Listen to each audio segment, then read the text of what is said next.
Hello out there. Welcome to Telling Tales. Welcome to Wednesday night Symbaroum. It's what we have done for quite a while now, and it looks like it's what we're going to carry on doing for a good bit longer, which is probably something of a relief to all of you with a colossal amount of time and space, maybe invested in this. But don't worry, we will give you all the benefits you have coming from your sunk cost fallacy because it's going to be a lot of fun. Okay, let's get the promo stuff out of the way before we start bringing people on. If you check down below, either on YouTube or Twitch, whichever you're watching on, you'll find a bunch of links to our social media, our Patreon, our Discord, our merch store, all that kind of good stuff. So why not try having a look at that if that's what interests you, or even if it doesn't, I don't care. In addition to which, we're running quite a few campaigns of things on a weekly or fortnightly basis at the moment. Mondays is alternating between Warhammer and We Deal in Lead. Both of those should wrap up in the next kind of fewish weeks or so. And then Monday will go weekly again for Johnny running Call of Cthulhu, and not just Call of Cthulhu, but Masks of Nyarlathotep. It's going to be crazy. That's such a long campaign to jump into. Madness, pure madness. Wednesdays will continue to be Symbaroum, which is also madness because it's the Throne of Thorns campaign.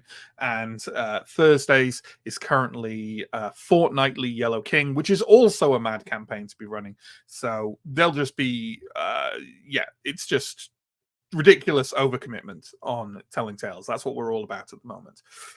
We also run one-shots on a roughly monthly basis. We've been a little slack with them this year, but you know, that's just how it is.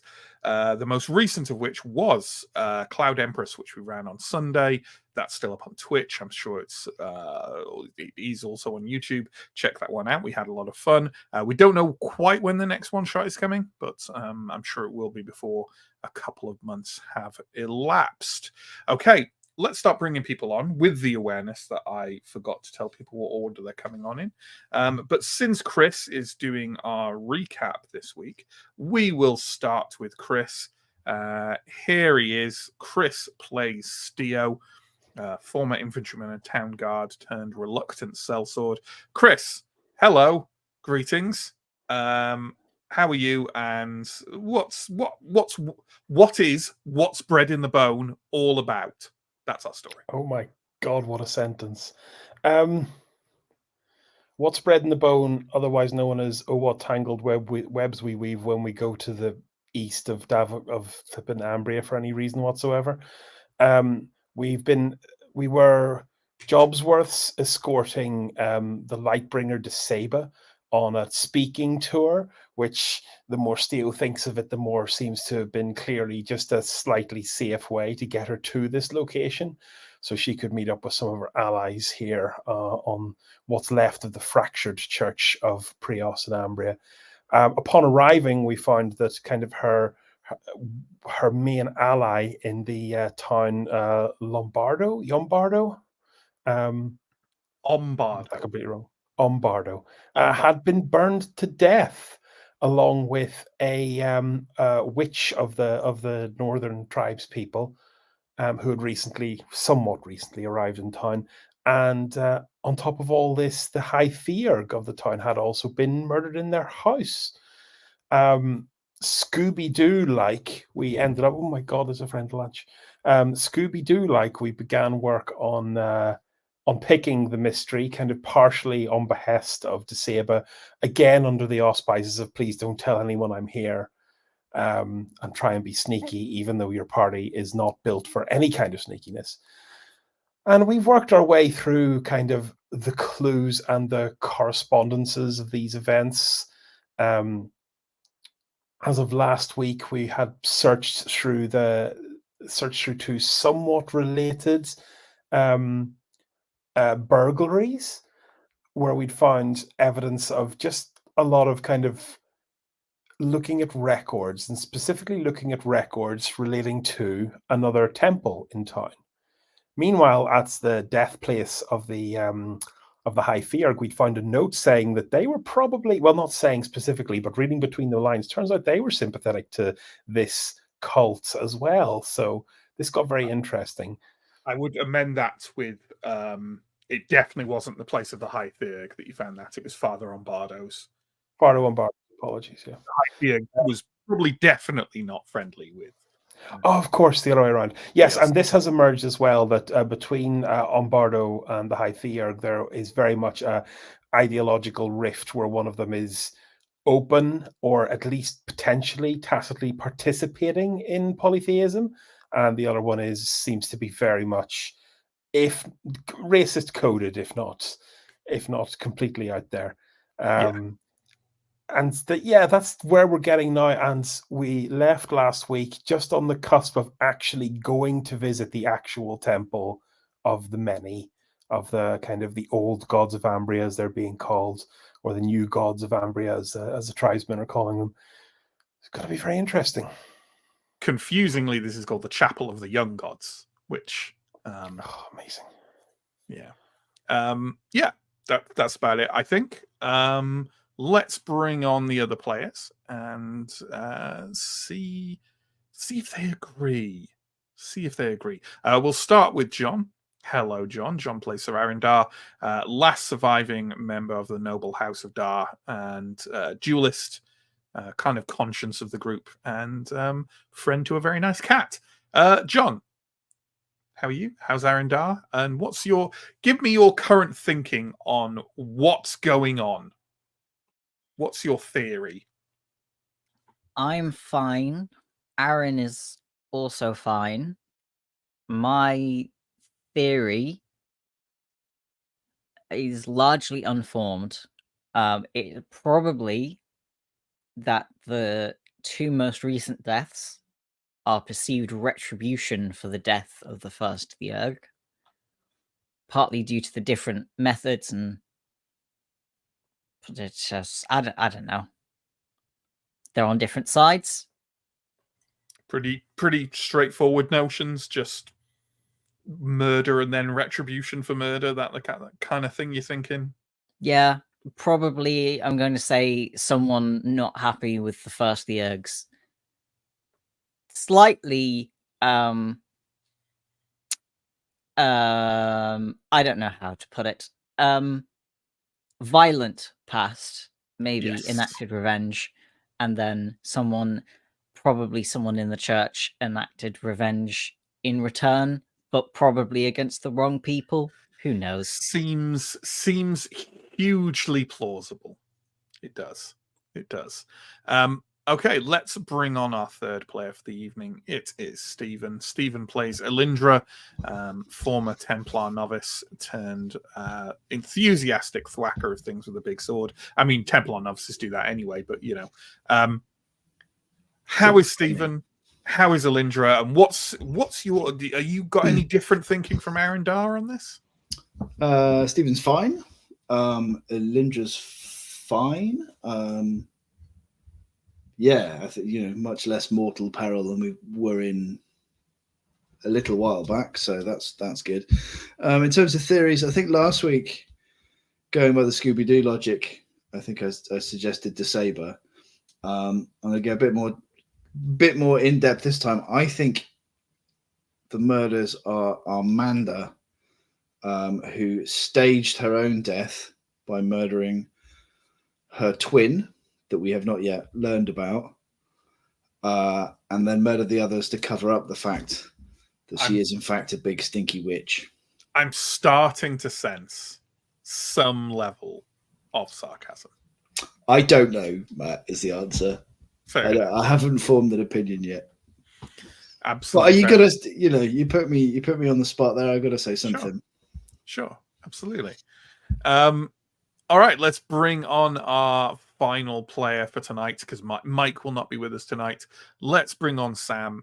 Sam plays Askarai, archer, changeling, scout, ranger person, with a cool mask. Sam, how are you? How's Askarai? And have you got any exciting theories beyond internecine church conflict and whatever Stephen said? I do agree, I think, with Aaron that this is just a bit of church conflict. But I think maybe the interesting thing that might shed a bit more light is like, why did it start? Like this green seer, like why did the feels like this is a kind of rivalry or a dislike or a hatred that has been going on for a long time. Why suddenly did the first seer get killed? I feel like this green seer that we've heard of might have something to do with it. Maybe other events within the church, Dead Prios and all that, might have something to do with it. But who knows? Not Ascray.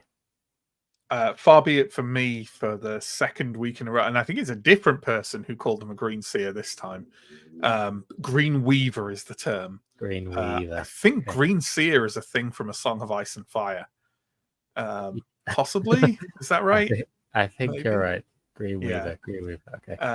However, I would say that we are. Actually, I won't say that because that's. Never mind. So. Not for any dodgy reason. I was just potentially about to somehow tangentially spoil you. Blow the whole plot there. Not exactly, but certainly like mention a thing in reference before realizing that we haven't had that thing happen yet. So instead, I'm gonna let us know like exactly where we are and exactly where we're picking up. So the very last thing we did last week was we visited the Galea trading house where there had been a burglary. You were kind of adding it to your places to investigate before you follow the lead of the Chapel of the Young Gods. And I think we determined fairly safely that the Galea burglary, if it even happened, probably had nothing to do with this. Or at the very least, it didn't seem to. So we've kind of cast that aside as a bit of a red herring. There were, however, two things that we were mentioning last week that we were going to potentially do. One was returning to Desaber to kind of like catch her up on things. And the other was making a visit to the Chapel of the Young Gods. Now that I can't use one of those things as a cliffhanger, I am not going to encourage you one way or another, like I was trying to gently nudge you at the end of last week. But so what's happening and what are we doing? If you want to do both these things and you are focusing on travel efficiency, as we have been doing very much so far, then Desaber is kind of on the way to the Chapel of the Young Gods. But maybe you have a higher priority for it. It's up to you. What are we doing? I mean, it's possible we might want to talk to Desaber to see if she wants to go to the chapel. Yeah, or at least check for some advice. Like it's a controversial place, right? Steele would like to go and see Desaber purely to hand over the massively incriminating piece rubbing that we have. Just kind of not have that in our possession.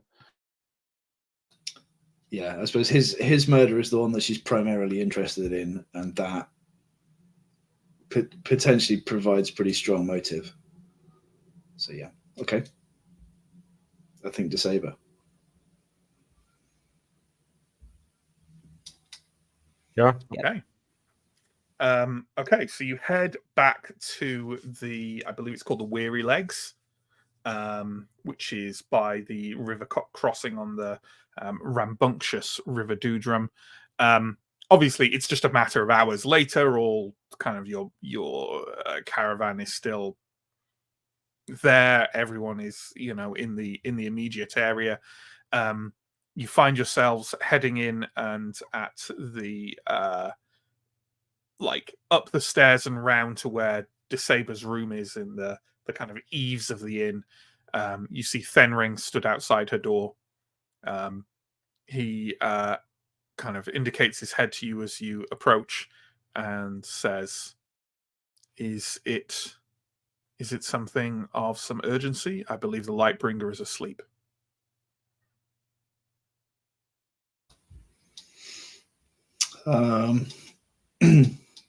Looking sort of to the others as well, like, should we wait and bring this to her when she's awake?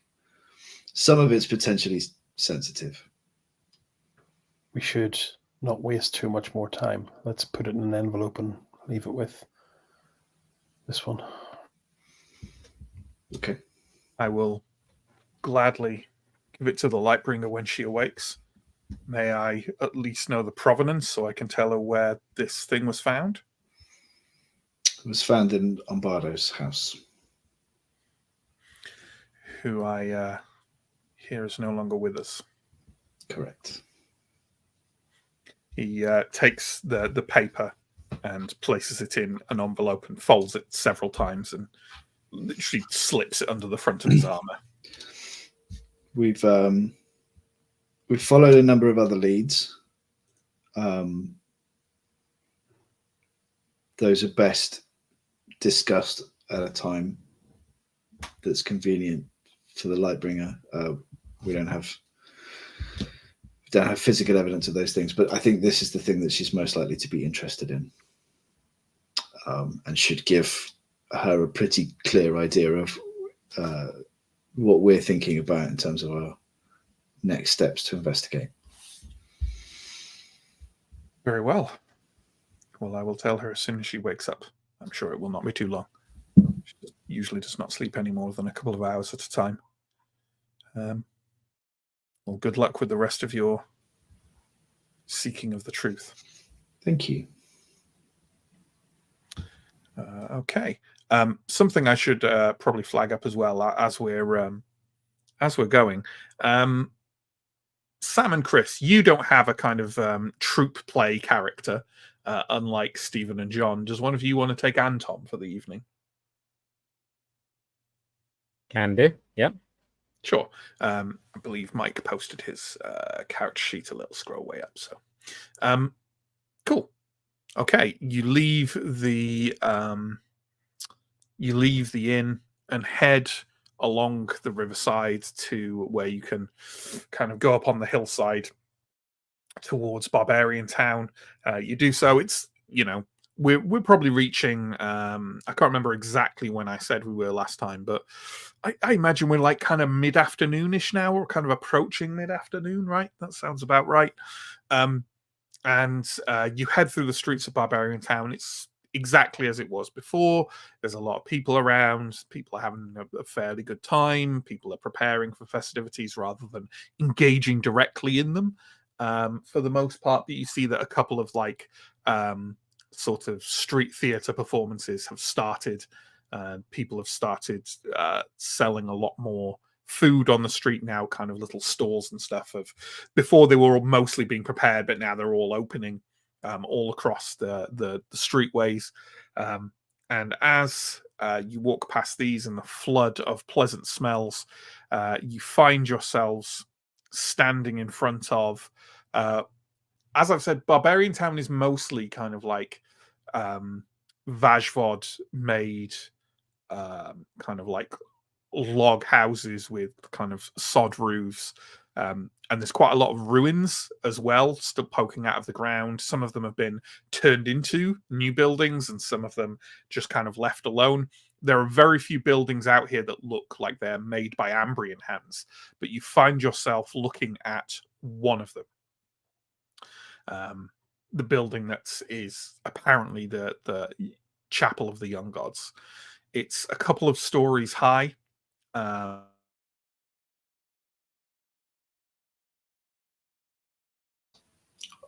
Uh-oh. Hello. Ooh. Oh. Have I returned? Yes, You have you're now. back. It's Wonderful. a couple of stories high. Dramatic Yep. pause. But there's nothing. There's kind of nothing on the outside to indicate that it's a chapel. There's no kind of like, sign over the door or statue in front of it or anything like that. And people kind of move around it as if it's normal. Does that make sense? Kind of like no one is paying any particular attention to it. Yeah, it's quite a humdrum looking building, honestly. If you didn't know it was this chapel, you'd probably think it was like an administrative building or a merchant's house or something like that. It looks fairly average.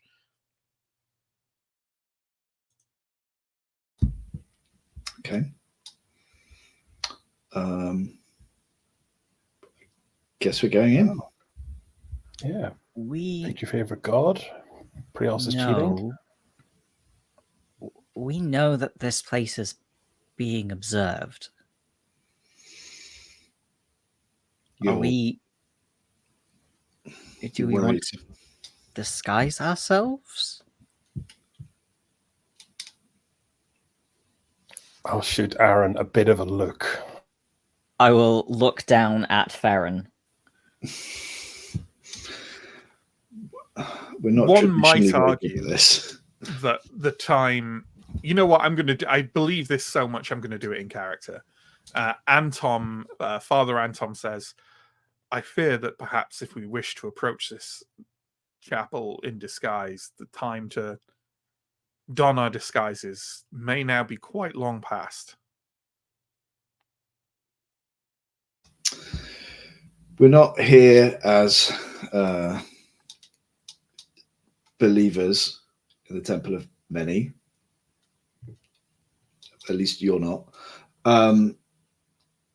We're here investigating murders, right? Like, if somebody's watching this building because they want to go and find more filthy heathens, I imagine they're going to rule us off the list fairly quickly. Are they not? I suppose it's important just to remember whose names we should be keeping out of our mouths in these situations, but otherwise I say we just walk in. Yeah. I think Anton's right. If we were going to do anything stealthy, we should have done it before we arrived. I agree. Maybe the big issue might be getting let in, but The door is open. I mean, it sounded very welcoming from what we've heard about it. It was a buffet last time we went to one of these things. Don't stop. We have a bit of experience. Maybe we can use that to our advantage. So we are walking in as the group, I assume. Okay. Yes. So inside, the building is relatively dark. It has once you go in, you realize that it is 2 stories, but it's all one open area. You know, there's no upper floor. It's just like a tall, not quite vaulted ceiling, but kind of like certainly high. And there are some windows mainly along that upper area that they do let light in, but the light down where you are is more kind of it feels quite dim, quite dark, quite soft, with the light falling in kind of like shafts, and the air full of kind of motes of dust, and it lends it a strangely kind of like old and quiet feel, which I suppose is somewhat in keeping with its intention as a chapel. The building itself, once you're inside, there are it is set out into a series of 7 alcoves, 3 to each side, and 1 at the end, along with a doorway, presumably leading somewhere else in the building. Each of these alcoves has a very simplistic icon carved in front of it. And I would like everyone to make a cunning roll.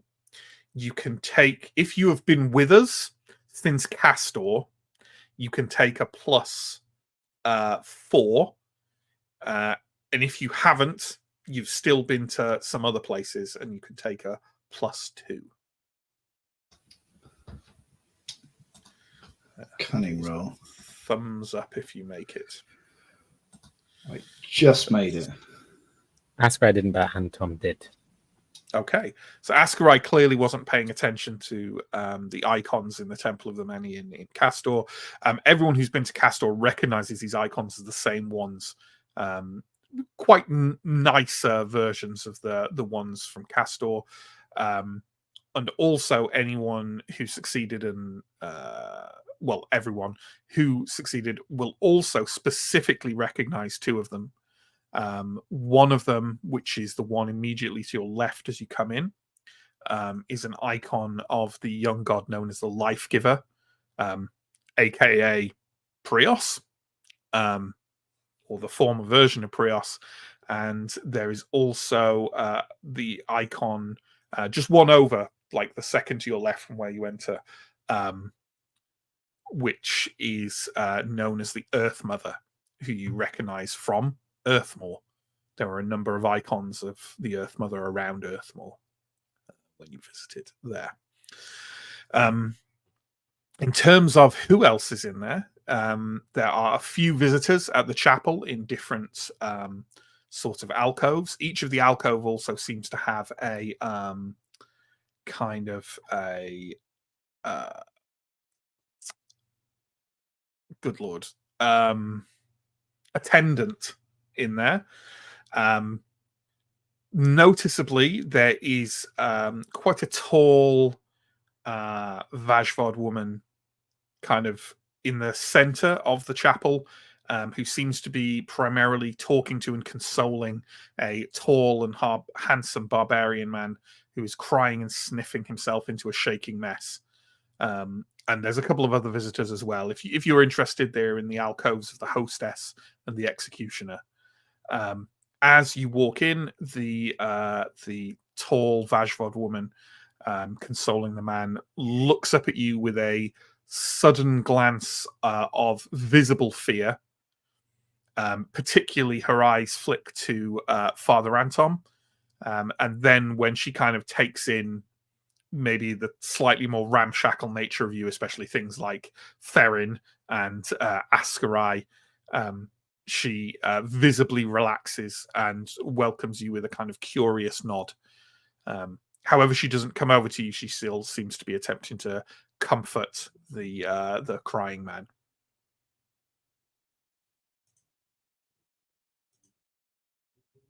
Can I be that particular guy and ask, what are the 7?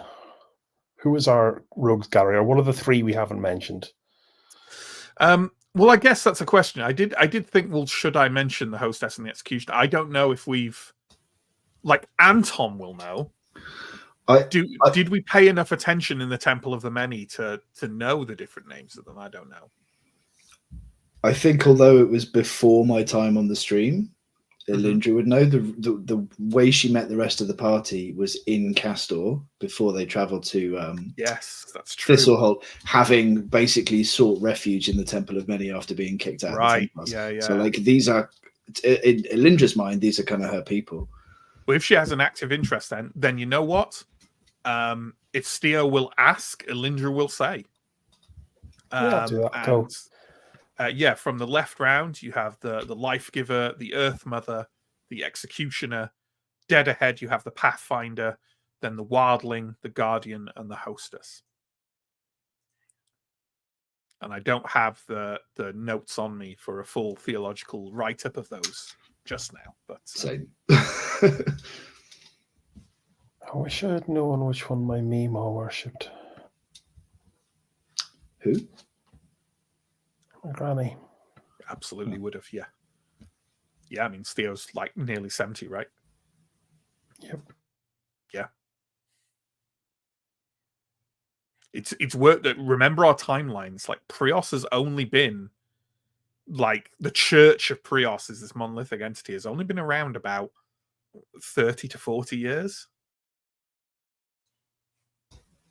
Steo is going to go and offer a sign of Prios to the Light Giver, and then is just going to go and spend a kind of plaintive moment in front of the Earth Mother having a bit of a think. And also, this is tactical as well, just to break the group up and make people stop thinking we're kind of a solid mass of danger. Sure. Is there any actions from anyone else? I think I'll do similar. For sure, like I go and pick one of the different alcoves and spend some time. Like I want to speak to this Vajvod woman, but I don't want to interrupt what she's doing now. So kind of just sort of be until she seems more available. Ascarai, I'm going to say you are probably very fully aware, and it's probably been at the back of your mind since the Temple of the Many, that a great many of the barbarian tribes, clans, hold in esteem gods very like the gods of the Temple of the Many, and now presumably the Chapel of the Young Gods. For example, I would not be surprised if, I don't know if Askarai is religious or venerates, any of the other. It's Gadinja, your tribe, right? Is that right? Yeah. Like any of who they worship. I can imagine you will have at least been around clan folk teaching you your trade who probably venerated a god like the Pathfinder. Yeah. So perhaps that rough kind of idea of a god is something you're quite familiar with. I think Askra might go and have a look. We'll probably also take his mask off in this kind of situation, and would probably mostly from curiosity rather than like piety, but would go and have a look at the Pathfinder kind of section of the chapel. Sure. It's probably is it quite rare for the others of you to get a look at Askarai's face? Do you take it off to sleep or anything, Askarai? I think without a specific cause, it's not a thing that Askarai does. Like, if there's a good reason to, like, I guess eating and stuff like that, at times you'll see him without it, but yeah, just kind of randomly in a time like this, not often. I'm wondering what words we'd use to describe Askarai's face, because we don't see it very much. I always think that the elves in Symbaroum look quite feline. They have a kind of like back from the, a kind of smoothness back from the front of the face that makes them look a little bit, not entirely. They don't look like cats, but like, feline, and sharp features, kind of that sort of thing. Yeah. I also think like very, pale, but like colorless, like gray, like skin is also kind of a feature of them. Yeah, I think a lot of elves that you meet have that, but you've also met some older elves who look very different. Like you suspect they change color as they age. So perhaps that's so. But I think all the pictures of changelings I've seen, it's very whitish, grayish, sort of look to it. How about Arendar? Aaron will sort of stand around awkwardly for a bit, and then again maybe glance down to Farron, and then maybe wander over to the wildling. That Sure. sounds like it could be have some affinity for beasts and creatures. Mm-hmm. Definitely sounds that way. Okay, and are we just busying ourselves until this woman becomes free? Is that the idea? Okay. So.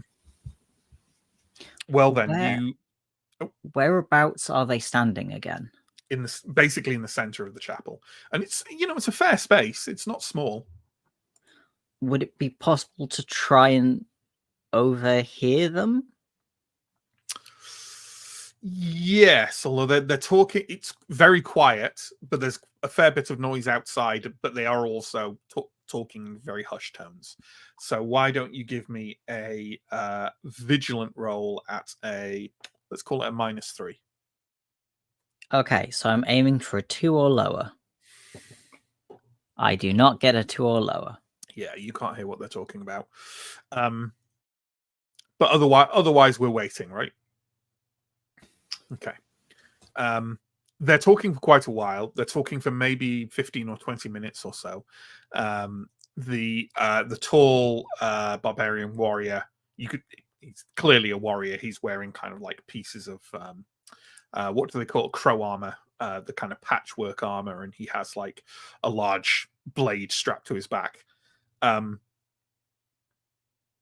He seems to kind of like he still is visibly upset, but he settles a little, and the woman escorts him to the executioner's alcove and asks the attendant sitting there to kind of like kind of take him through prayer. And as she does so, she'll turn around, and you know what? Who will be the closest of you? Because I was thinking I might be at the executioner. then you're perfect.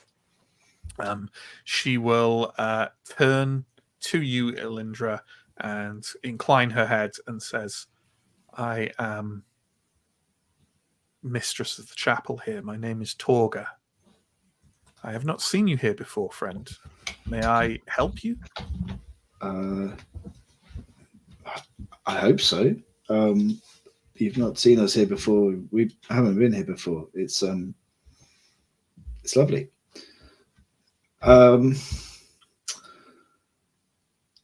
We're investigating some murders.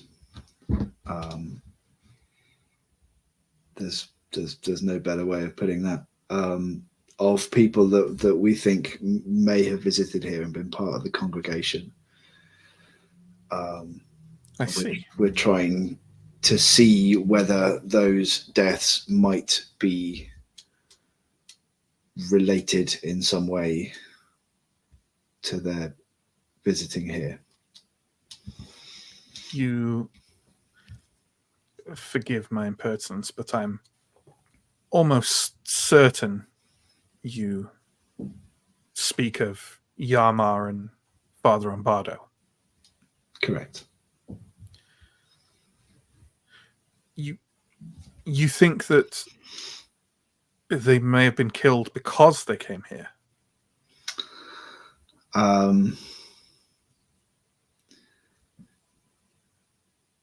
They were both killed in very similar ways within a short space of time.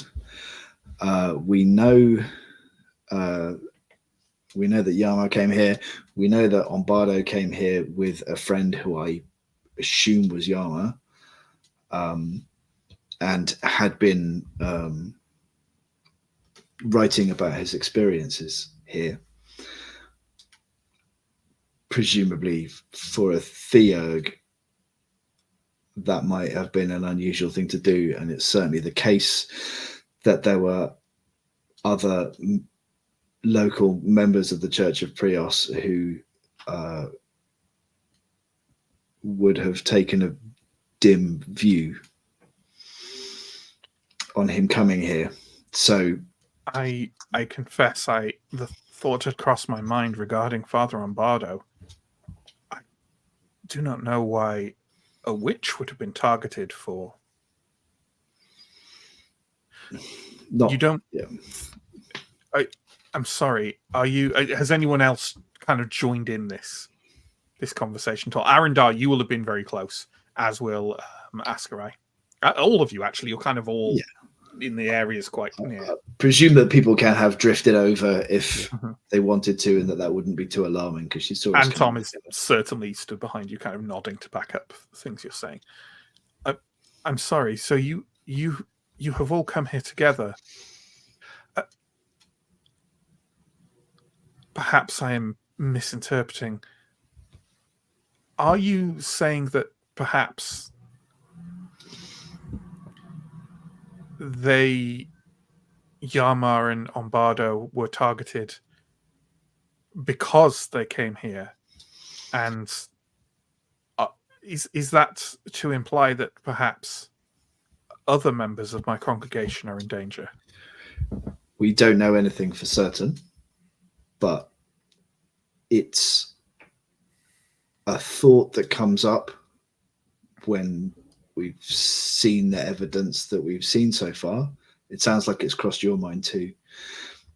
We don't know, but it seems important to find out, and it seems important to do what we can to guarantee people's safety. To guarantee safety, so you and I can promise you, Sir Knight, you will not panic me, but you believe that there may be a threat. It's possible, yes.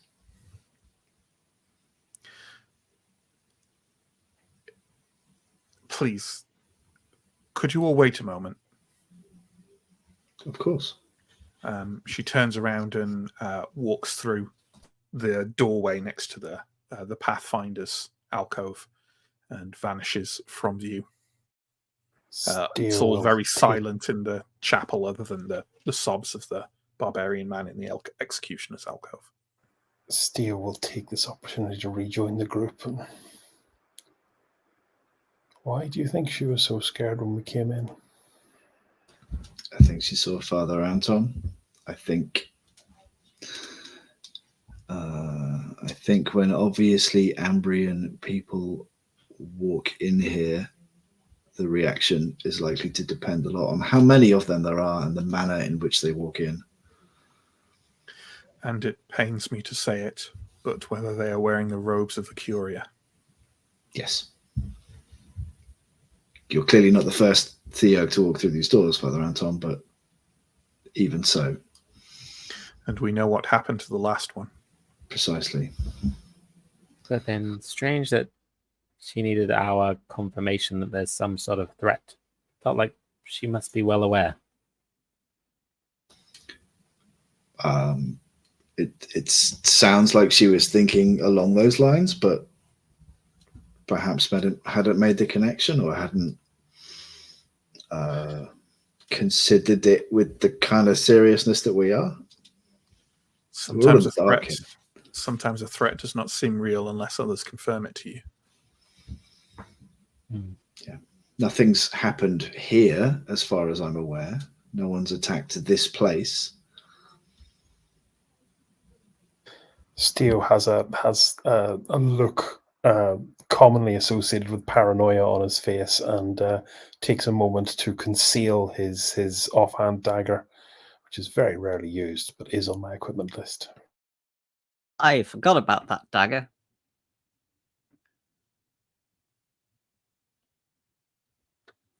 After only a couple of minutes pass, Torga returns to the chapel and walks over. Can everyone give us a vigilant roll, please? But make it a -4. Yes.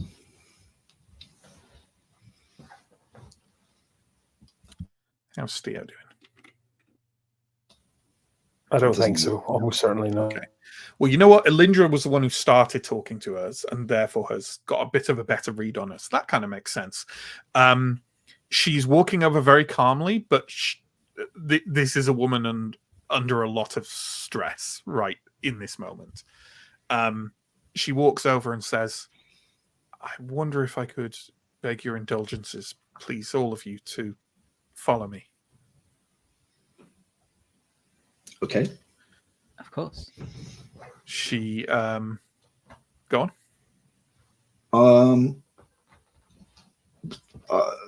Now's the time, as good a time as any, to attempt to wit sight roll, right? Sure, yeah.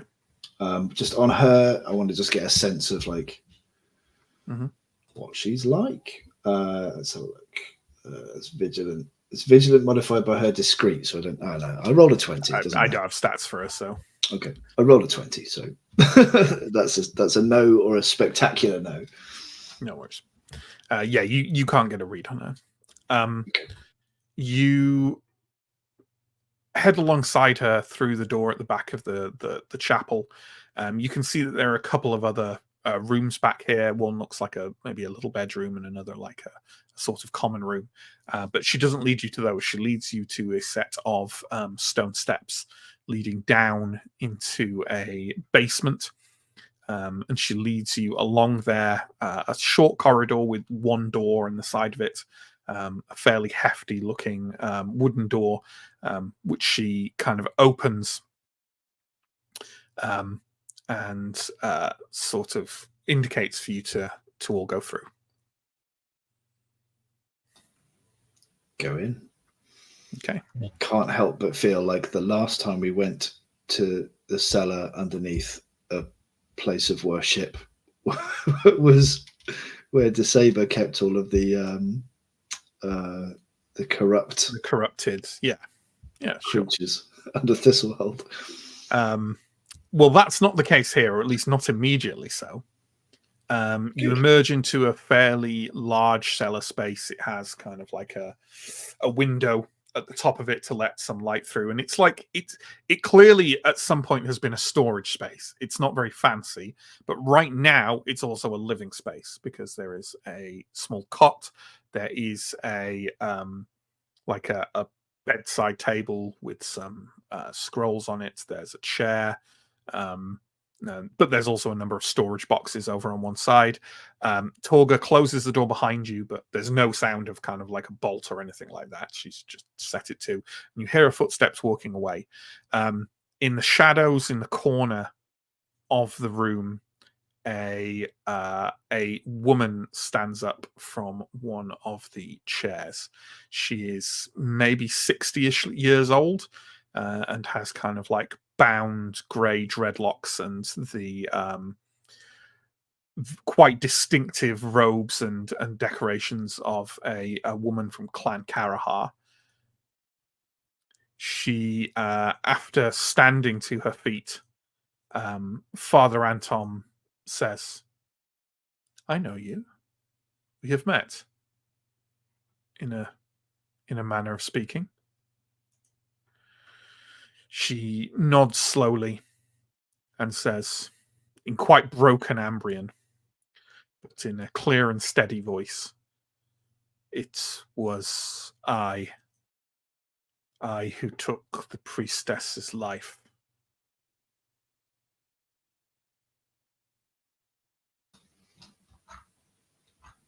The priestess? Amanda. Ah.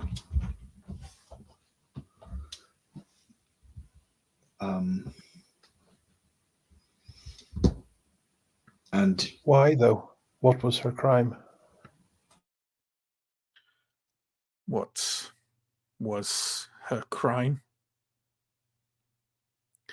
I am almost 60 summers old. I have seen my people become divided, hunted beasts from being proud and free. All because of you. All because of your queen. You brought war and greed and cruelty with you from the south. You coerced our brother clans, spread doubt and selfishness among the people of Davakar. Until 6 months ago, I strived to reunite the Carrots and make Karahar whole, strong again. My chieftain sees this as treason. I lose everything. I come to Ravenna. Here, some hope is sparked. And then I see her. Until 8 winters ago, she took part in many killings. Carrots, Jezites, other clan folk.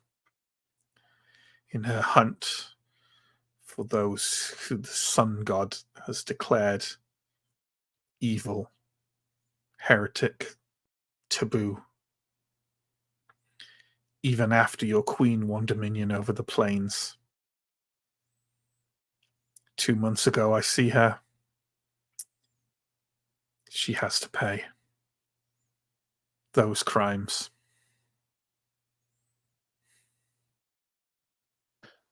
You bring a great deal of risk into this chapel. Those who dwell here know my story. You were living here before? You've been hiding here since then? I hide here. Before I was elsewhere. among my people here. Do you know Yama or Ombardo? They came to this church. Ombardo, a sun priest with clear sight. He visited here. I met him a few times. Yama, I had taken recently as my apprentice. What do you know of their deaths?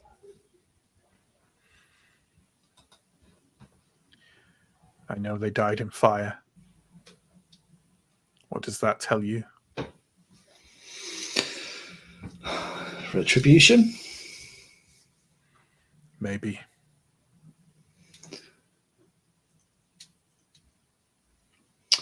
Why, if they were targeted because they knew you, why go after them and not you? They know where they are. Maybe they try and find me. Maybe they just don't like what my people do here. Maybe they are looking for excuses like Armando was. There is no reasoning with this war god or with his pawns. Do you know who amongst the church here is to blame specifically? No. I have been hiding here since the night I took her life.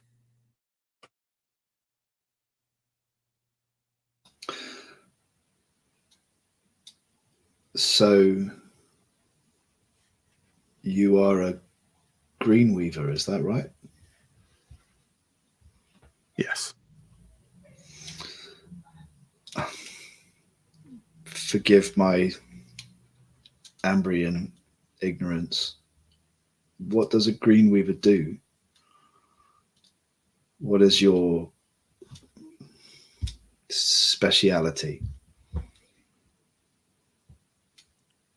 Many things belong to the Green Weaver, Ambrian. I can take forms. I can fly up high walls, walk through earth and stone. I can fill my enemies' bodies with ravenous lava. You know what I can do.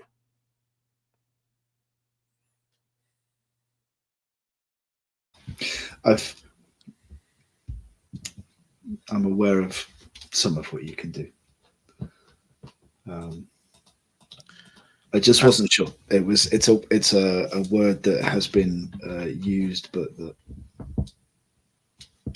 I haven't met a green weaver before. I am not here to educate you on the specifics of witchcraft. Of course.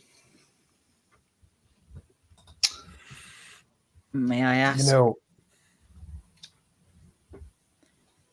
if someone is targeting people who are close to you, is there anyone else that you think could be at risk? Yes. Will you help us save them?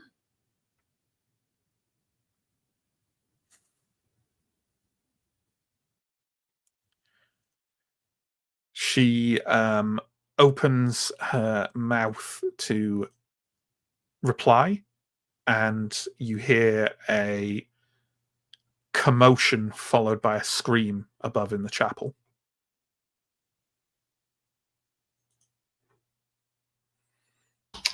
I am gonna run. So if I run back upstairs, there's a door between the staircase and the main chapel, right? Like I can be Yeah, up there, but not there's a like door. There's a immediately. door to this room, and there's also a door at the top of the stairs leading into the chapel. I'm going to run up and see if I can see anything kind of through the door, or just try to see if I can get a sense upstairs of what's happening. Okay. Well, speaking as everyone's doing, and we'll pause in a second to see what everyone else is doing, but just to give a bit of clarity, the witch flinches at the scream, but soon visibly pulls herself together, looks into the eyes of the last person she was talking to, which is Arendar, I suppose, and says, "May the spirits favor you." She then sinks into the earth. It is partly as if though she sinks into the earth, and partly as if the earth reaches up to take her down.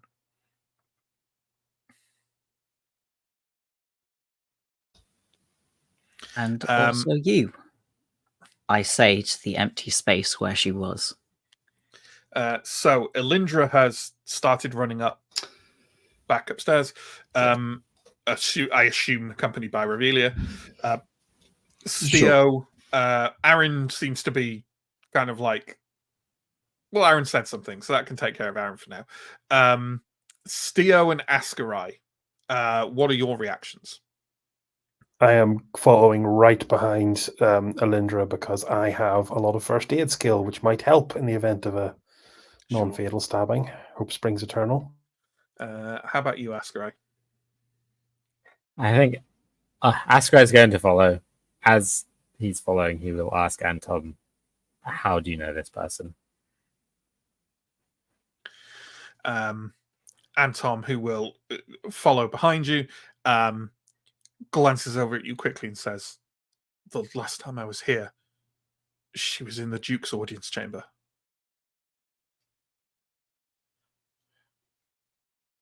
God. So, you, all of you, I suppose, like Elindra, you're kind of like, is the idea to get to that door and take a peek rather than like throw it open? Yeah, I don't want to immediately insert myself into whatever's happening. Absolutely. Yeah, Elindra's thinking is that I think she probably left the room before the dirt teleport, so probably didn't even have a chance to see that. But like, I think her thinking is she wants to try and protect the women in the basement, and maybe not being in the room might give. Yeah, I don't know. Yeah, sure. Could you give me a discreet roll at -1, please? Yeah, famously discreet, Elindra. Actually passed it. Okay. In that case, you can peek through the door and see what's going on in the chapel without currently being noticed. So, in the chapel, it has gone bad. There are 1, 2, 3, 4, 5, 6, 7, 8 individuals in there. They are all wearing the garb of, take your pick of the names, the Twilight Friars, the Black Cloaks. They have already cut down several people. At the back, 2 of them are fighting with the tall barbarian warrior who you saw being consoled. Next to those 2 fighting, there are also 2 other individuals who are clearly in charge of the operation. They're kind of directing people. There is a relatively short man and what looks like you don't know if there's like a squire type role within the Black Cloaks, but that's what she seems to be performing. She has Torga kind of like held kind of like in a headlock and has like a knife to her throat. Yeah, and a good 4 other Black Cloaks are heading directly towards the door that you are behind. Okay, I will turn to the others, and in a voice loud enough for them to hear, but that hopefully won't carry into the main chapel, just be like, 6 Black Cloaks coming now. Be ready. I will draw my sword. Okay. I'd say in the space you're in, like you're all like, I'd say you can be like 2 abreast where you Okay. are. It's like a corridor, Yeah. kind of. Yeah.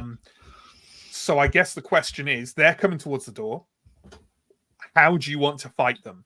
Are you gonna close the door and try and stop them getting to you? Are you going to like let them come through and then attack them in this very confined space? Are you gonna plow through into the less confined space and try and fight them there? And maybe you could possibly even surprise them, like if you burst out. Like I don't know. Within, if they come through this door, they're going to attack us, right? Like.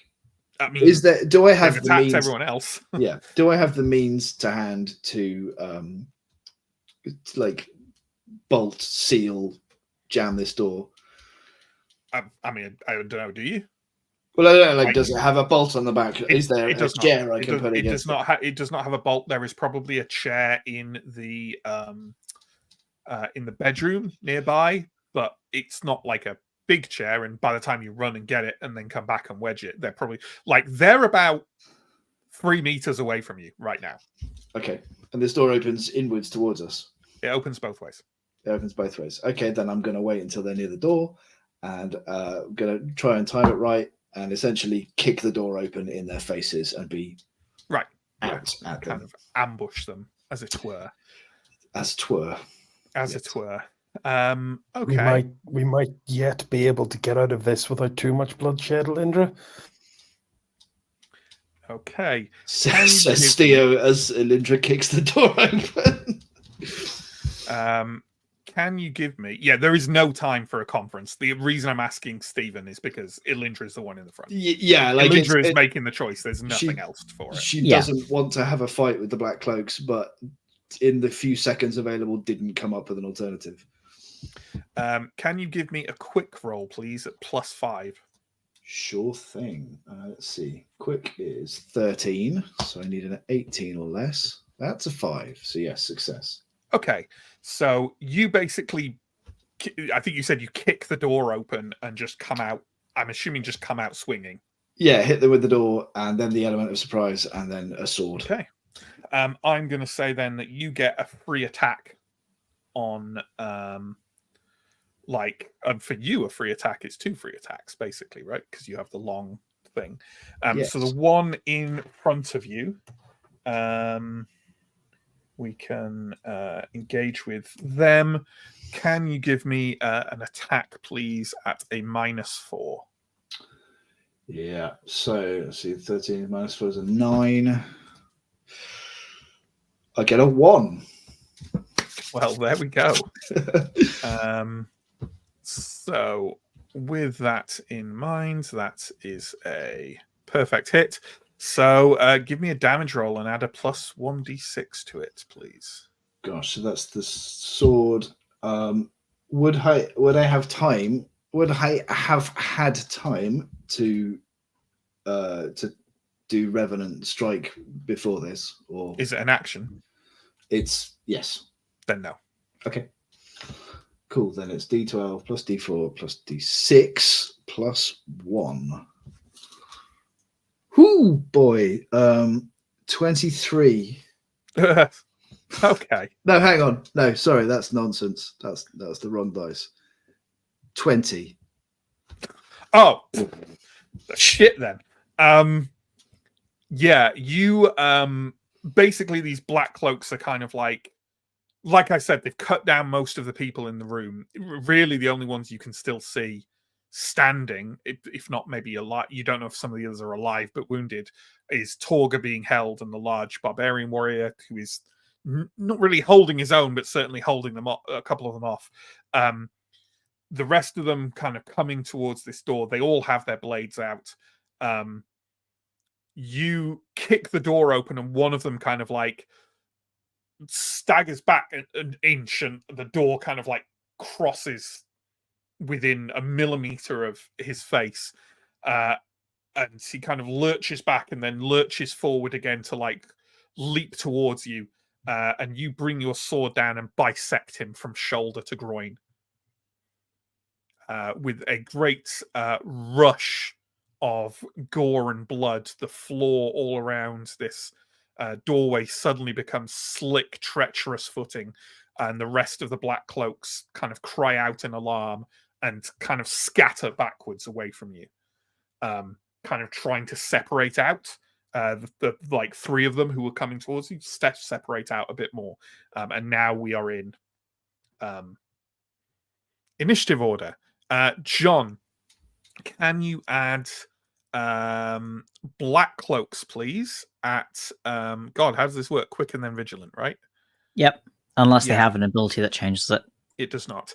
The regular black cloaks are at quick 13 and vigilant 5, which seems a terrible stat to have if your whole thing is spotting corruption and heresy.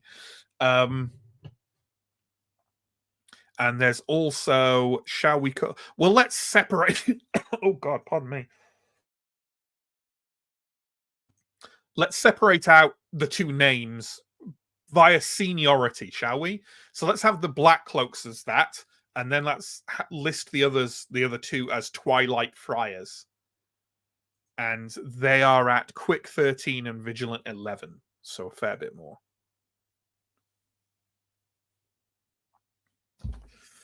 I'm sure we'll have Ascarai first anyway. However, I want to say, here is the order I think you're in, okay? And bearing in mind you can only be 2 abreast in this place. I have massive amounts of air coming from my abdomen, and other gases. Elindra and Revelia are in the front. I think that's the thing. And Elindra has now stepped kind of through. Behind them, I'd say, is Stio. Behind them, Ascarai and Anton. And then at the back, Aaron and Ferrin, I would say. What this means, Ascarai, is that I don't think you can get through until the others have moved forward. I'm going to say that on the landing area where you are the front 3 people. Well, Elindra's moved beyond that now, but like Revelia and Stio are on the landing. Ascarai and Anton are like at the top of the stairs, and Arendar and Ferrin are maybe halfway up the stairs. Have you got like acrobatics or anything? Nope. No. I'd say the best you can do to get to see what's happening is you can move up onto the landing near Stio and perhaps in the doorway of the bedroom, and you can look past your friends. I'd say you can do that in a movement action. But then any archery, I think, is probably off the table. Because our whole thing now is you need line of sight, uninterrupted line of sight for archery. And to fire into a combat without clear line of sight, you need to have like height, or some other kind of advantage, right? We've said that. So I don't think you can fire. Yeah. What I will allow, if you want, is a successful quick roll versus, I'd say a quick roll versus Stio's strong to get out in front of him. Does that make sense? Yeah. But that would leave you out there, and you wouldn't have any more actions. Or you can just move and look. Or you can do anything else you want, obviously. I think Ascarai is going to respect the fact that he probably should not be at the front, and is just going to move up as far as he can, wait for Stio and Revelia to get out the door, or for people to come in the door. He's just going to move as far as he can and wait. I should also put, it has actually completely escaped me as well. You can delay your action in Symbaroum, right? And then you just take a new place in the order. Yes. So you could just hold your. Do you delay both things or just one? You delay both things. Okay, well then, I'll delay until after, I guess, Stio and Revelia. I don't think you have to declare. You can just do it whenever you want. That does move you permanently down the It initiative. does move you though. permanently down. Yeah, I think still better. Still think it's means still because Okay, so you're going after Steo. Don't do it yet. Okay. Like Sam will say when he wants to go. okay, cool.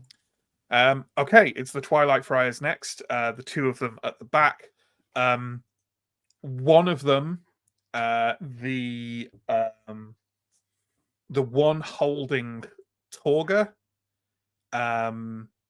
yells out, basically, put down your weapons unless you want this one to die. And he's going to carry on kind of like holding her with like a knife to her neck. The other one, the short man who seems to be the senior one, is going to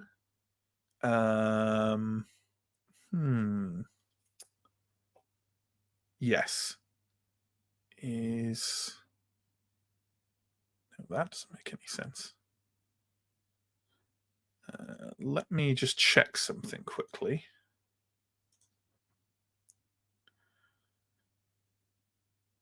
Because I thought... No, yeah, that doesn't count. Yeah, no, that doesn't count. There's a weird thing that their stat block says that, like, wouldn't be the case unless one of you is an abomination, and you're not. So, I don't think that... Oh, maybe it does. Sorry. I thought I'd noted down what all their stuff does, but maybe I hadn't. No, I hadn't. Okay. No, that makes sense. The other one, yeah, the man who seems more the leader, kind of draws a... so far, he didn't have his sword out, and now he's drawn out an extremely well-crafted looking sword with a lot of kind of sun symbology kind of worked into the blade and the hilt, and shouts, "The knight! Cut down the knight!" The black cloaks seem to focus on you a bit, Elindra. However, he is behind. Both of them are behind the others, and there's not really room for them to get up close, although they have kind of moved forward to be just behind the three that are still facing you. So, I think that'll be it for them. Is this 2 Twilight Friars and 3 Black Cloaks, of which there's 3 Black Cloaks facing you at the moment, and there's 2 Black Cloaks fighting the barbarian warrior behind all of this. Right, 6 Black Cloaks and 2 Twilight Friars. I mean, there's 5 now. You cut one in half. Yeah. Yes, that's correct. So, Elindra, it's up to you. Elindra really doesn't want to do this fight, but you just chop one of them in half. So I know there's a certain momentum, right? I mean, good Lord, I'm sorry. I barely ever cough on camera. I don't know what's going on. I mean, this one of them did shout to throw down your weapons. I mean, the other one did shout to cut you down. So, you know, maybe there's some room for negotiation. It's up to you. I don't think throwing down the weapons is gonna be great. You know what? Elindra's going to stand her ground, right? Like if anybody comes to attack her, she's going to get those long attacks in them. But I don't think she's going to follow up and like instigate another attack. She'll maybe make sure that people can kind of fan out sort of behind her, but she's just going to say, "We could do this with words if you want to,"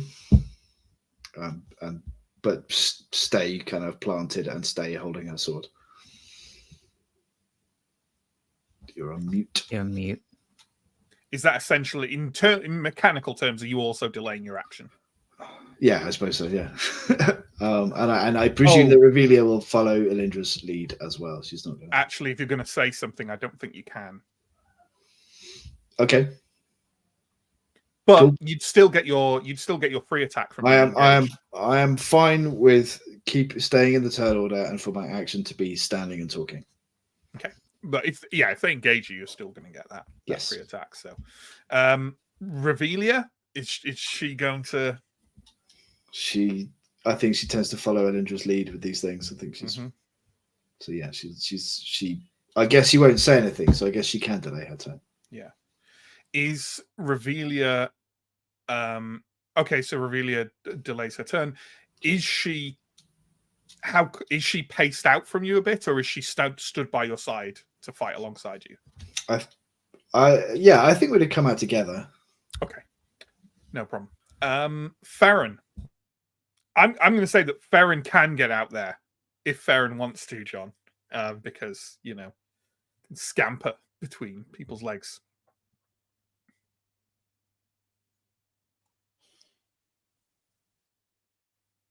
I think he probably will.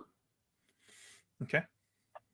I think he will, but he's sensible enough to know. Well, I say not to attack until anyone else is attacked, but someone has just been cut in half. Mm-hmm. I'm not sure that Farron's going to be able to judge the human nuances of the situation. No, but he knows he is small. He knows he hunts in packs, and he knows that he is not going to be the first one to attack. We can't all delay. Oh my god. You are ending up in a potential situation of no one being able to do anything because you're blocking the people behind you. I did want to flag that. I also found it fascinating that these people have burst into a place of prayer and started cutting people down. Maybe we'll chat with these guys. DeGesto helps you for months on end. We're gonna have to kill him at some point. Never pretended to be consistent. That's perfectly fair. People aren't. What's Farron doing, John? Okay, you know what? Blood's been drawn. The hunt is on. He's gonna charge through Steo's legs, and he's going to probably jump on the friar with the blade drawn. He can't get past the front line of black cloaks unless he wants to take a free attack. Then he'll jump on one of the black cloaks. Okay. I can cross off one of these. I'm not there to protect him. Nope. Never mind. I wonder why you're just charging him into the entire group on his own. Because someone has to do something. Okay. Make an attack on a black cloak, please, at a -4. Oh, I need to actually get his stats up. They were up all along. So his attack, accurate, -4. Target of 7. Okay.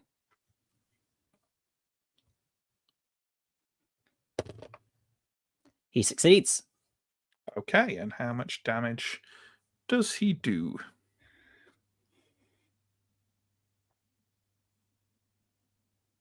Oh my god, I've forgotten how this thing works. It's a bite 4, so that's a D6 in normal terms, I think. What? I only have his enemy stats. Okay. Why? Haven't you used him quite a lot by now? Yes, but I have since forgotten. Okay. If his enemy stats is 4, that's a D8. Okay, D8.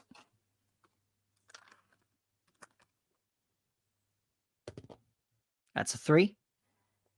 Okay. So, Elindra, you're probably the only person to really see this.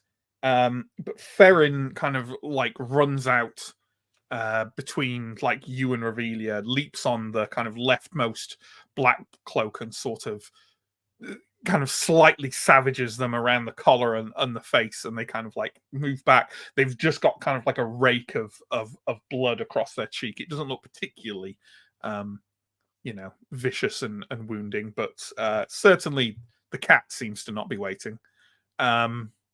Arendar, how about you? If it went past armor, I also have Mhm. a poison. Oh, yes. So what Application. is the poison? It says poison 2 for 2 turns. Okay, and that kicks in on their next turn. So Yes. I think that's how we've always done it, right? Mhm. Okay. Aaron. Can I move past Dio?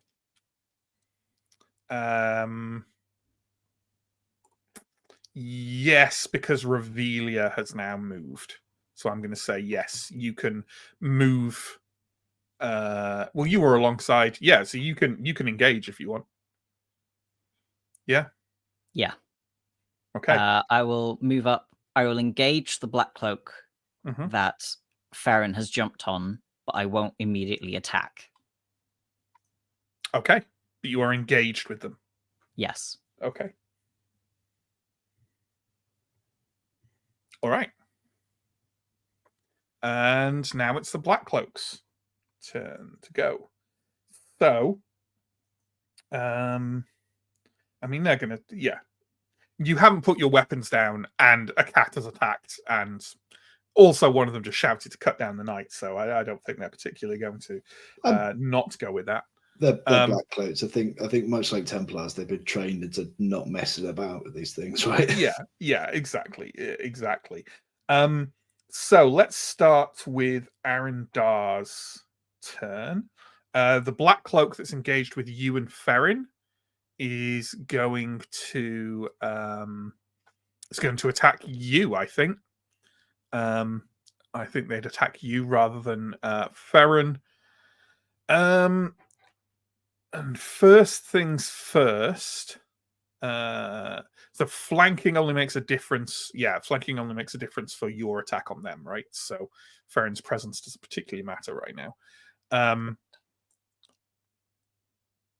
Yeah. Yeah. Okay. So it's going. The black cloak is going to attack you, please, Arendar. And actually, before it does that, what's your vigilant? 5. Your vigilance 5. Well then.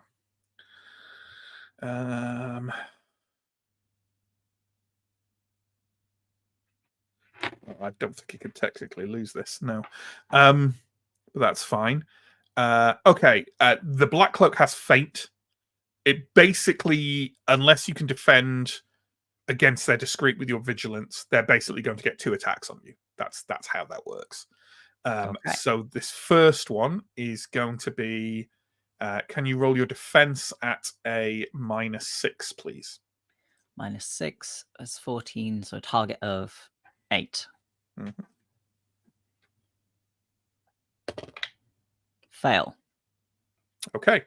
So that's how does your riposte works if you succeed a defense roll, right? Correct. Right. Okay. So this is just going to be that you're just going to get hit.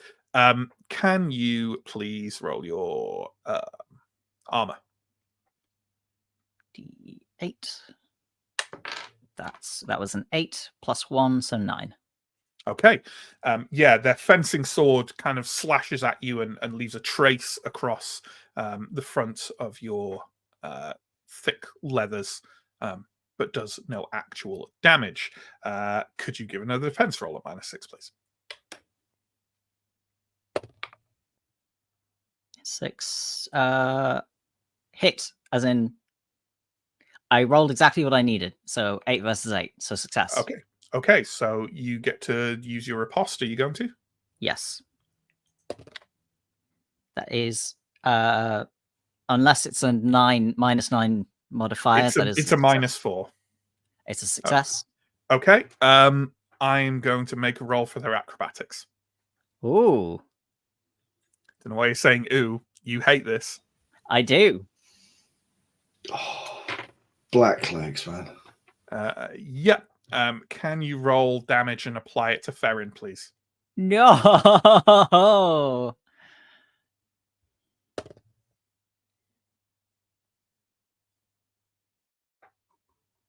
Hang on a sec.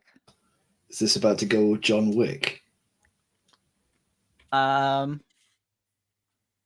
yeah. Does Ferrin have I armor? rolled. Depends on whether or not I've trained him to wear it yet. Oh, come on, Jack. Like, I can't answer that for you. I hadn't planned on him wearing it yet. No. Okay. So I do 10 damage, and he has a toughness of 10. Okay. I mean, you can try and re-roll it lower with XP. I'm going to do that.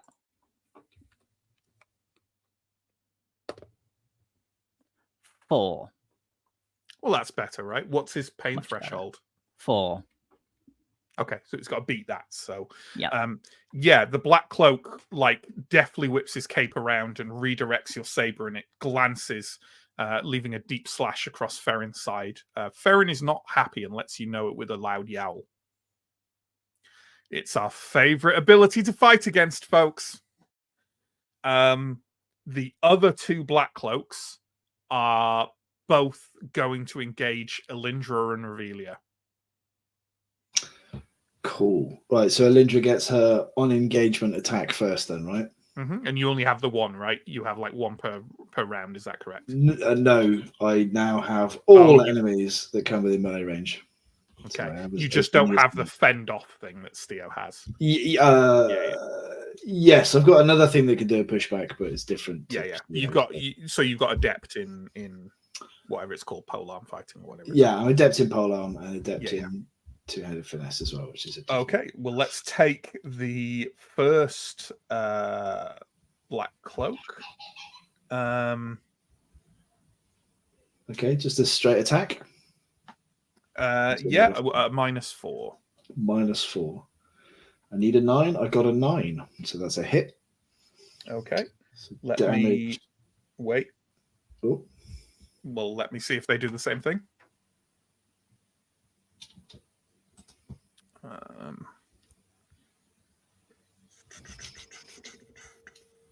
Yep.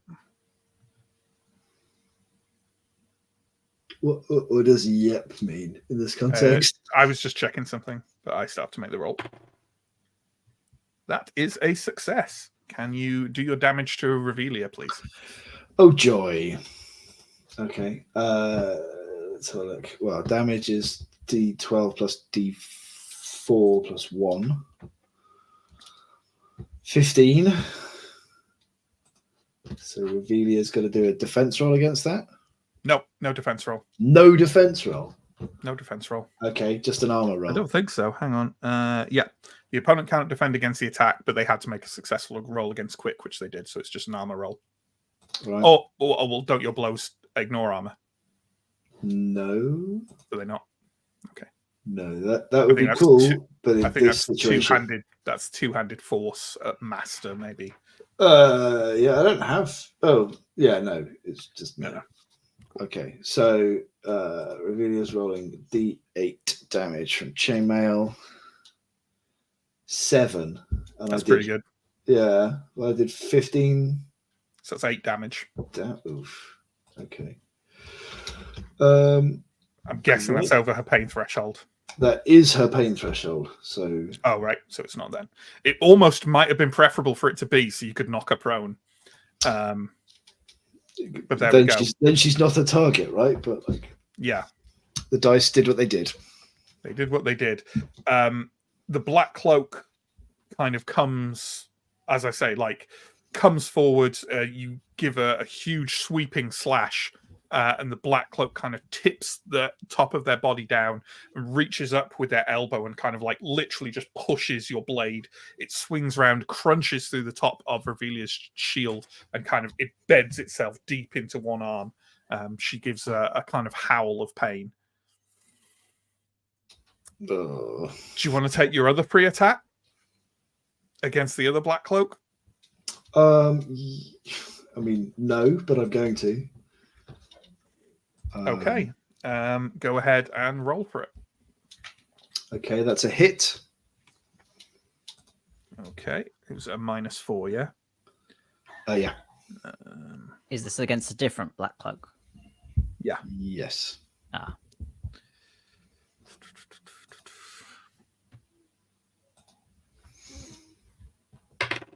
I really don't like fighting black cloaks. That is a failure.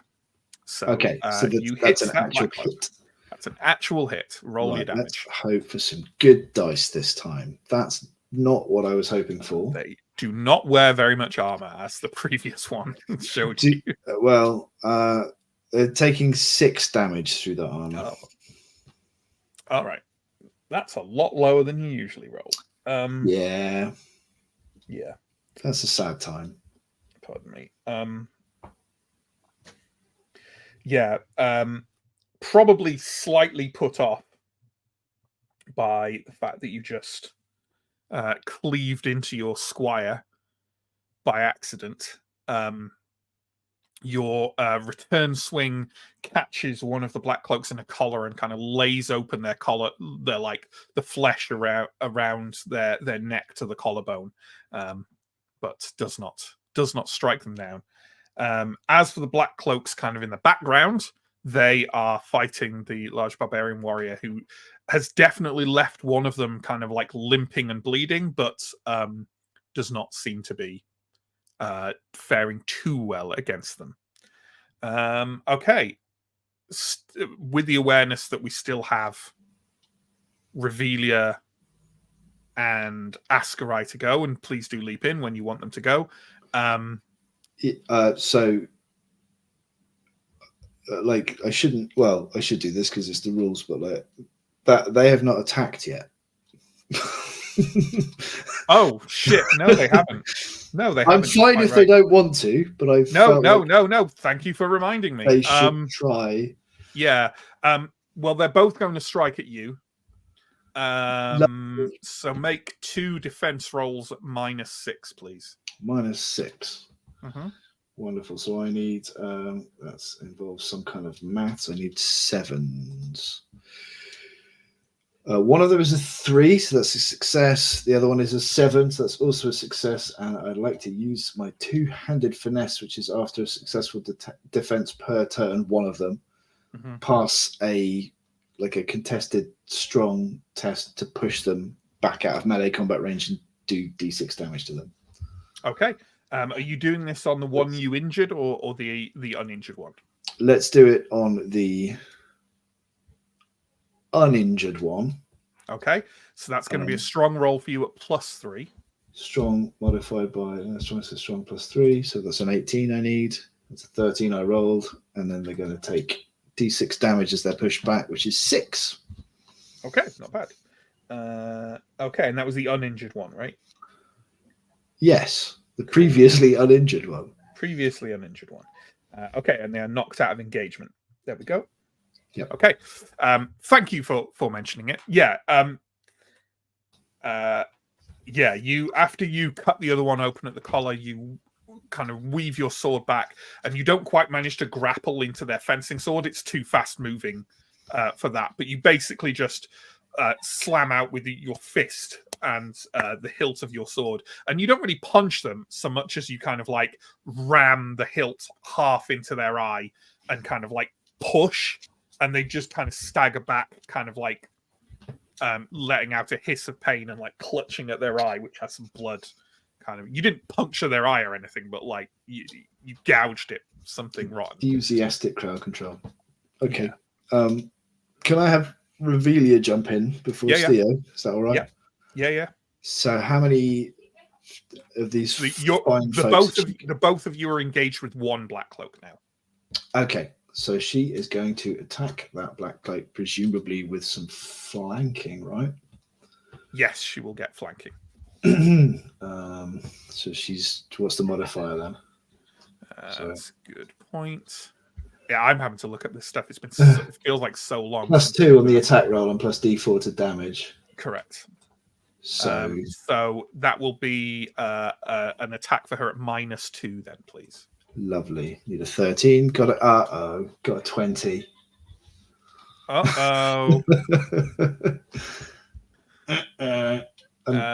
You know what? I'm gonna have her spend an XP on that. Have her spend an XP. Yeah. Yes. This is okay. That's a 1. Well then. Okay. Let's. let's go. All right. So she hits, and roll for damage with a plus D6. Plus D, is it plus D6 or plus D? It's plus D6. Oh, because plus it's a D- 1, of course. It's Because plus it's D6 for the perfect hit, and it's plus D4 for the flank, right? okay. So D10 plus D6 plus D4. Yeah, it's not great. 10. Yeah, 10's not bad. Yeah. Okay, so this is like the layout of this, right? The one you pushed back is actually the one that caused you to like slam your sword into it. So this isn't the guy, but nevertheless, Revelia seems to have taken quite a bit of this fairly personally, as you would probably anticipate, and sort of like she reaches up with is she fighting with a sword or a spear? Sword A and shield. sword in here, I imagine. Yeah. She kind of reaches up with her sword and kind of scrapes it across the top to get like all the sharp shards of wood out of her fucking face. That's your sword left in the shield, and then she kind of like slams forward with the boss of the shield. It clips the black cloak in the face, who was still kind of like grimacing and reeling back from the cut to the collar you gave them, and they're kind of like staggering backwards, dazed, and she executes a fairly flawless like step and thrust forward. It pierces through their body all the way to the other side. They let out an uncomfortable gurgling noise and slip off to the floor. They are dead. Oh yes. That's the first time in ages that I've spent an XP in combat and not immediately regretted it. Yeah, no, not only gave you what you wanted, but more than what you wanted. Okay, we're going to go to Steo now. Steo, you have full clear space in front of you to walk out and engage in the melee that's happening in this kind of like corner of the chapel, if that's what you want. There is one standing angry friend left, unless I'm mistaken. There's in fact two. Well, there's two directly in front of you. So there's one who's engaged with Ferrin and Arindar. There is one who has been knocked back from the combat with Elindra and Revelia, who is unengaged. And you know what? Now that there's only two of them, I'm going to say there's actually space to move forward and engage the Twilight Friars, if that's what you prefer. I think that probably makes the most sense. I would love to do so in such a way. I don't think there's any way I can do this that still allows Askrai any kind of line of sight. So I think... Oh, this is going to hurt a lot. If you didn't engage the Twilight Friars, I'm going to say that Askrai could probably fire at the Twilight Friars through the gap. Okay, cogent that Askrai is literally a cannon made of blood and bones. I am going to enter into the room, take a step to the side, and be in the path, but not take any engagement action. Okay, you could definitely engage with one of the Black Cloaks and leave that's what I'm trying to say. Like, unless you engage the Twilight Friars, you are not blocking line of sight to them. So you could engage with Arindar and Ferrin, or with the other Black Cloak who's free, and not block his line of sight towards the Twilight Friars. But you don't have to. I'm just saying. I'm just clarifying. And yeah, I can't metagame so much as to remember exactly what the rules of their damage redirection are. I'm concerned that if damage gets redirected on Ferrin again, it's going to be a dead cat. You have encountered this mechanic before, so I'm perfectly happy to tell you what it is. Each of these individuals can do it once per turn, and they have all done it. Okay. Well, the Twilight Friars haven't, but you don't know if they have it. Yeah, the one who the cat is on, then I'm going to go and I'm going to long him, and then I'm probably going to engage them as well. So my long attack first. Okay. Then that is an attack, and this is flanking, so that's an attack at -2, please. That is an attack at -3 because my elderly procced today. Mm-hmm. So 15 is a fail. Okay, but are you engaging them as well? Yep, I'll go ahead and engage. Okay, that's attack at -3. That's a bit better. That's a 7. Okay. And roll for damage, please. Which is D10 plus D4 for flanking. Mm-hmm. That's 7 damage, and I will disengage them. Okay, Oh, no, wait, I can't because that's a reaction. Apologies. no problem. Yeah, it's to your free attack, right? If you've engaged. Sorry, how much was the damage? 7, did you say, in total? Yep, that's the number. Okay, you've gone over their pain threshold. You want to knock them prone or get another free attack? I think I'll knock them prone for a change. Sure. Steo still would like a way out of this that doesn't involve us Sure, all yeah. being capital criminals. Yeah, okay. You step forward towards the one fighting Arindar and Ferren. You strike towards them with your spear, but it goes slightly wild. You strike again, and this time puncture into their side with a kind of sickening thud. And they kind of drop off the spear and kind of like collapse prone on the ground, sort of desperately trying to crab themselves backwards to escape your further attentions. Okay. Askarai, do you want to go now or are you waiting for Anton? I think I'll go now. Okay. You can enter the room, enter the chapel. I'm going to say the following. The Black Cloaks, while there's one unengaged Black Cloak, but I think Alindra and Revelia are probably blocking your line of sight of them. They're like over on the right, but they're past Alindra and Revelia. So I'd say they're probably blocked from your line of sight right now. There is a Black Cloak on the floor to your left that Steo just knocked over, but he didn't disengage, so they're still engaged there, so you can't fire at him. There are 2 Black Cloaks at the back fighting the warrior. However, I would say that they have their backs to you. So you can fire. I'd say you can fire into combat there if you wanted. The Twilight Friars, the one who seems to be in charge, is not engaged at all, and is just shouted to kill Alindra. You can fire at him with impunity. The Twilight Friar holding Torga hostage, I'd say you can also fire at, but that's going to be firing into combat, and I might give you an additional penalty. So you might have to worry a bit about the notion of, hitting. What was our in-house thing for firing into combat? Was it like it can't have been as lenient as if you roll a 20, you hit?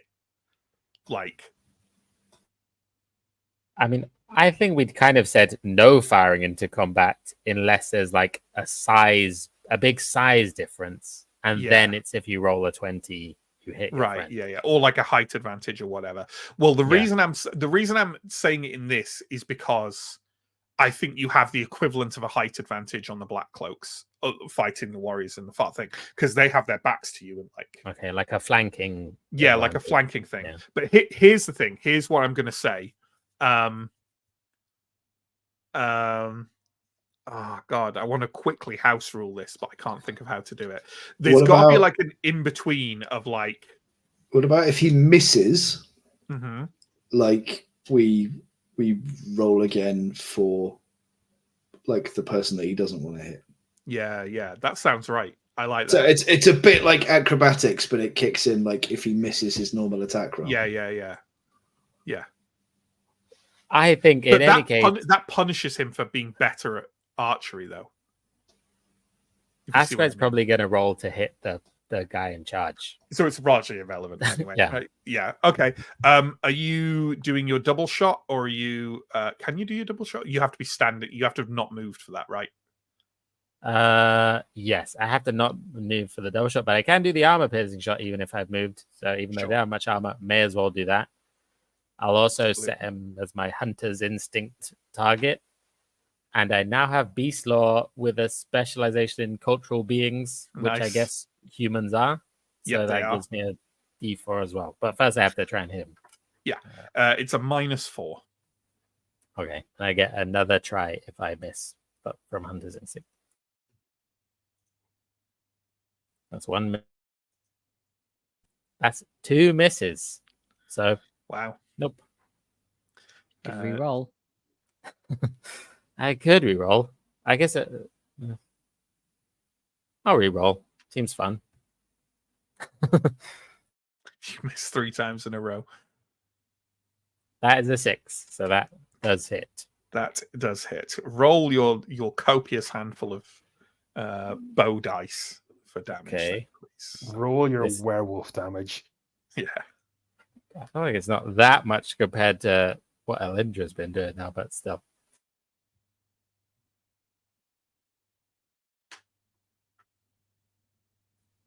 It's 9 damage, ignoring armor. Okay. That is definitely past his pain threshold. Do you want another shot, or do you want to knock him prone? I'll take another shot. Well, he's I hard can to hit, imagine but you still. not liking this guy. Not very nice. But we had bad experiences with black cloaks already. Yeah. That's a 1. Well then, again, roll your copious dice but this time with an extra. What is it? D6. Yeah. I don't get armor piercing on this, but still. Oh no.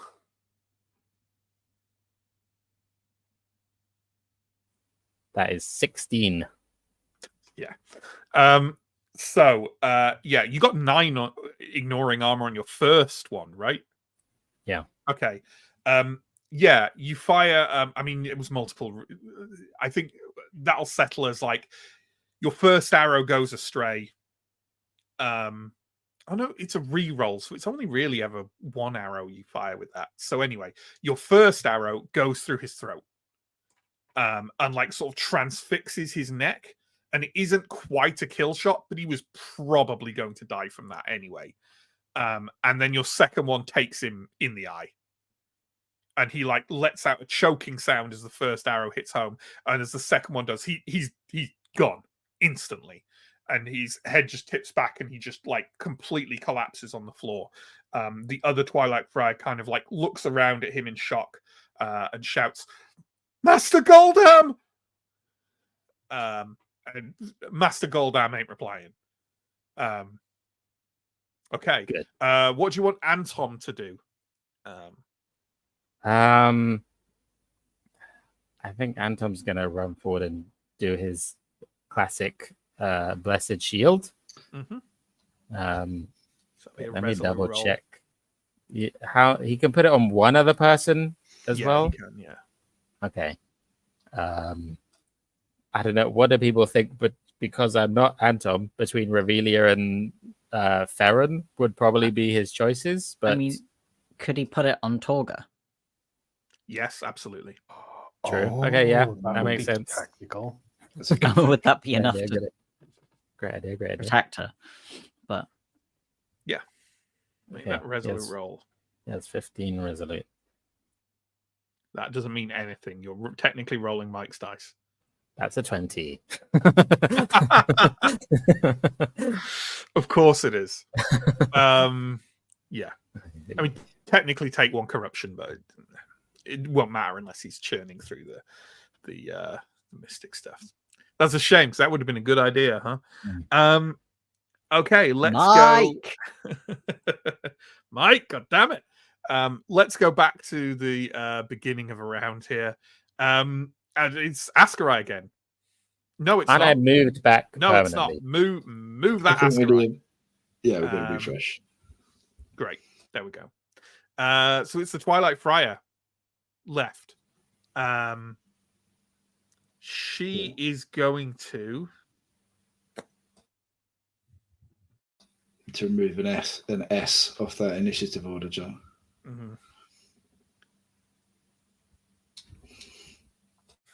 The absolute, the sass. She is going to what'd she do? Yeah, I think she would, unfortunately. She sinks the blade into Torga's neck and flings the dying woman down onto the floor, and then she's going to charge forwards at Ascarai.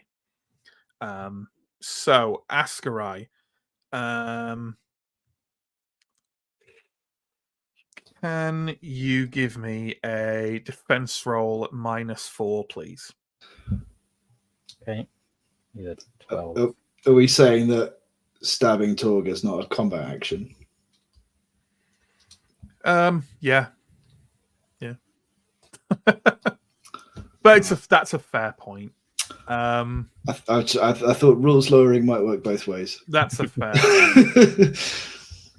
Okay, that's an absolutely fair point. Yeah, she's going to stab Torga, and then she's going to charge and engage Askarai. Okay. And that's it. Elindra, it's up to you. Okay, well, Elindra's not talking anymore. So I guess that I'm trying to work out the geography of this thing, whether or not I can step into the fryer easily enough, or if it's more. Yeah, I think you're not engaged. You're not engaged with anyone anymore. You could definitely step into the fryer, or to the unengaged black cloak, or like you can try and charge the other black cloaks fighting the barbarian warrior, or yeah. I think we're going to go for high value targets first, which means that we're going to go for that fryer. Okay, that's a free attack first, then, right?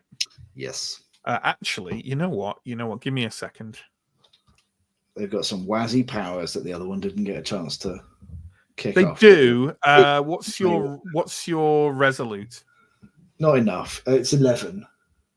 Okay. Okay.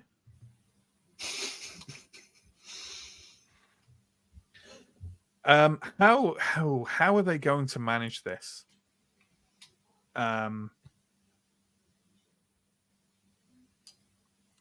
They are basically shrieking that they are fighting in the name of Prios, that you're all heretics, that you all deserve to burn in his light.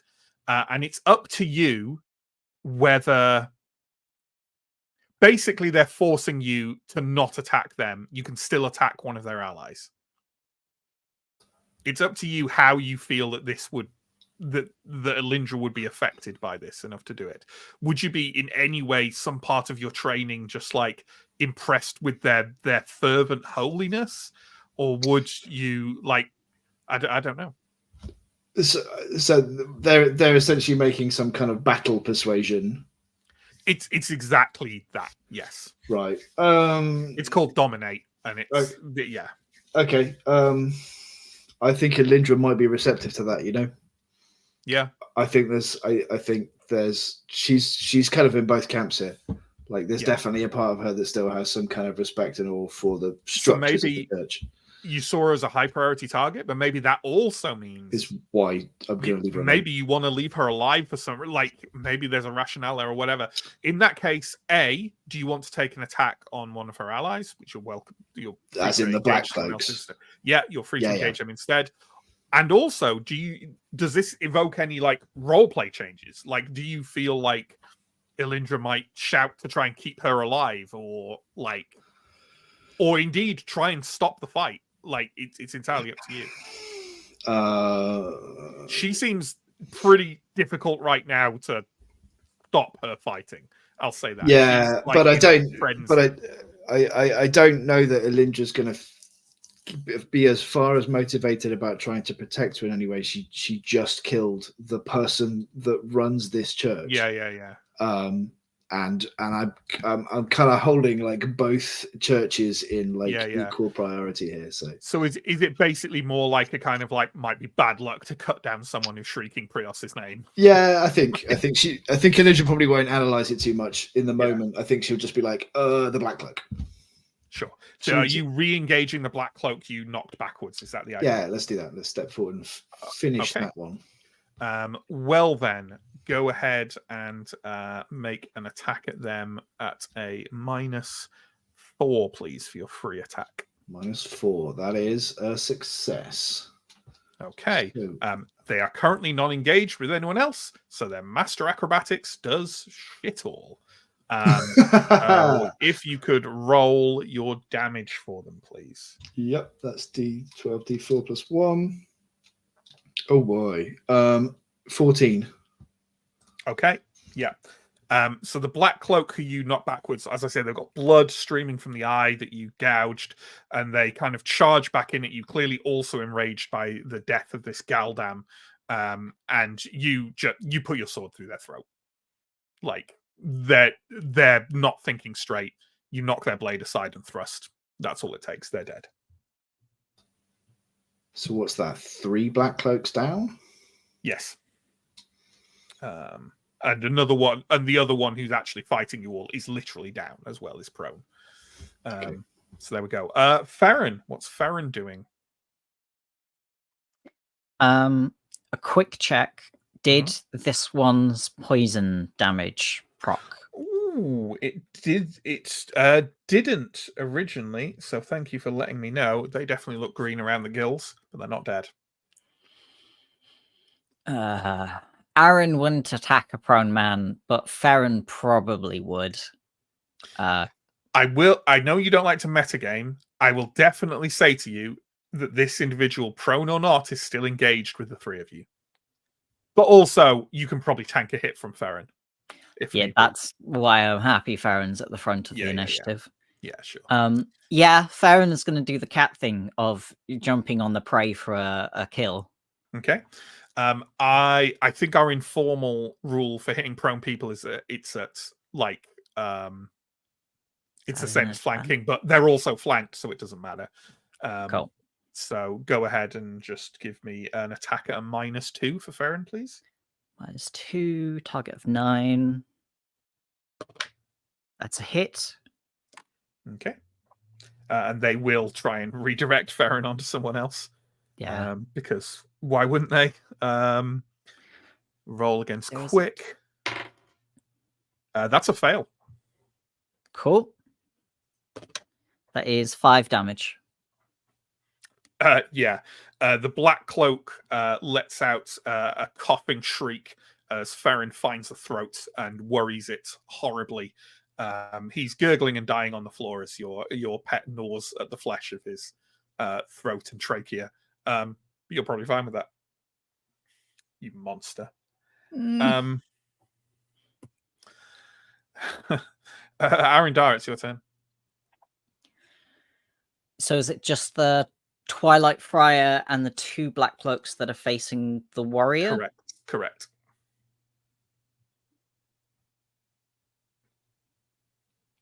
I'm pretty mad about her killing an unarmed hostage.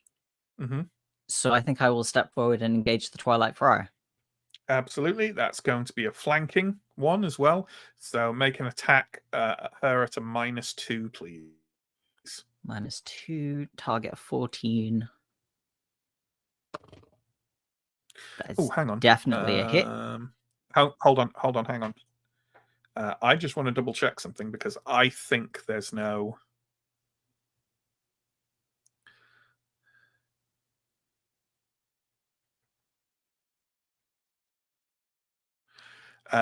yeah, afraid so. What's your resolute? My resolute is 10. Actually, it won't be your... Sorry, it won't be your resolute. It's... What's your resolute? Okay, roll your resolute at a -5, please. Ooh. That's a fail. Okay, yeah. For whatever reason, you also cannot hit the Twilight Friar. Can I redirect to one of the black cloaks fighting the barbarian? You can, yes. I'll do that. That could end badly. Oh well. So that is still flanking. Yeah. No, it's not. But he's fighting the barbarians. Yeah, there's 2 of them and 2 of you. Oh yeah, of course. So it's attack at a -4, please. That is a miss. Okay. It's 13 over 12. Okay. It's time for the black cloaks.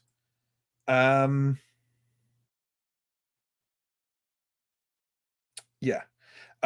One of the black cloaks fighting you, Arendar, is going to well, basically one of them is going to step in under the barbarian warrior's guard and run him through. You think it's unfortunately a blade straight through the heart, and he topples backwards into the executioner's idol and to the floor.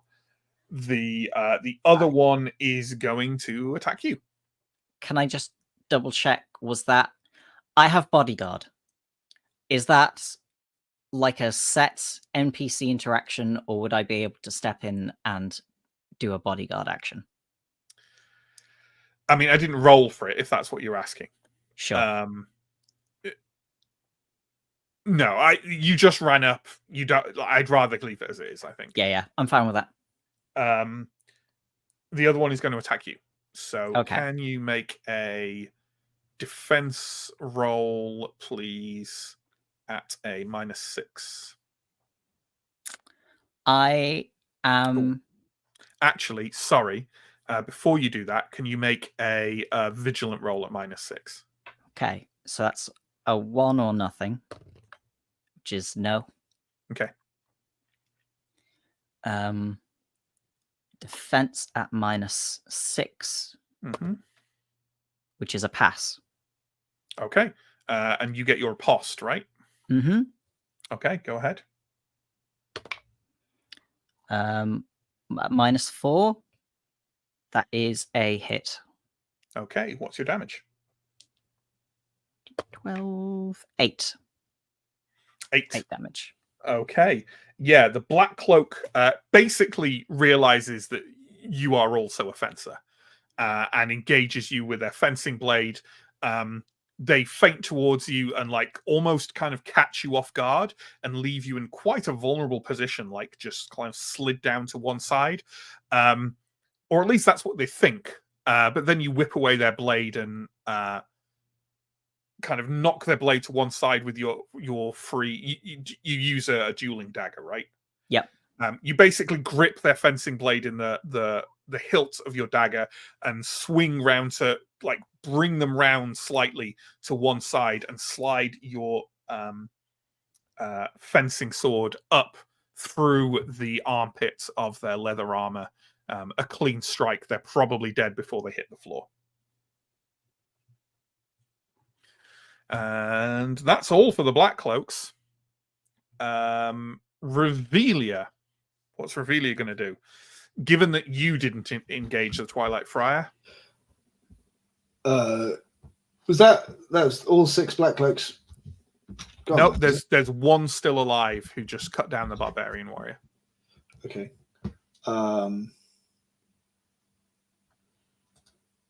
So I think, generally speaking, in combat, Revelia is a follower who tends to kind of pay attention to what Elindra does. So if Elindra chose not to fight the Twilight Friar, then Revelia will target the Black Cloak. Mm-hmm. So she's going to dash over to help Arendar. Yes. Okay. Well, this will definitely be a flanking hit. Yeah. So go ahead and make a roll at -2. -2. Okay. Yeah. In the next sparring session with Elindra will remember to tell her not to gang up on Black Cloaks, but Revelia has not fought them before and doesn't know this. That hit is a success. Okay. And can you roll damage against Arendar, please? Oh, I'm sorry. D10. Oh, plus flanking, right? Mm-hmm. Yep. I'll roll my armor. Wait, no. Yes, 6. armor. Yeah, armor. 6.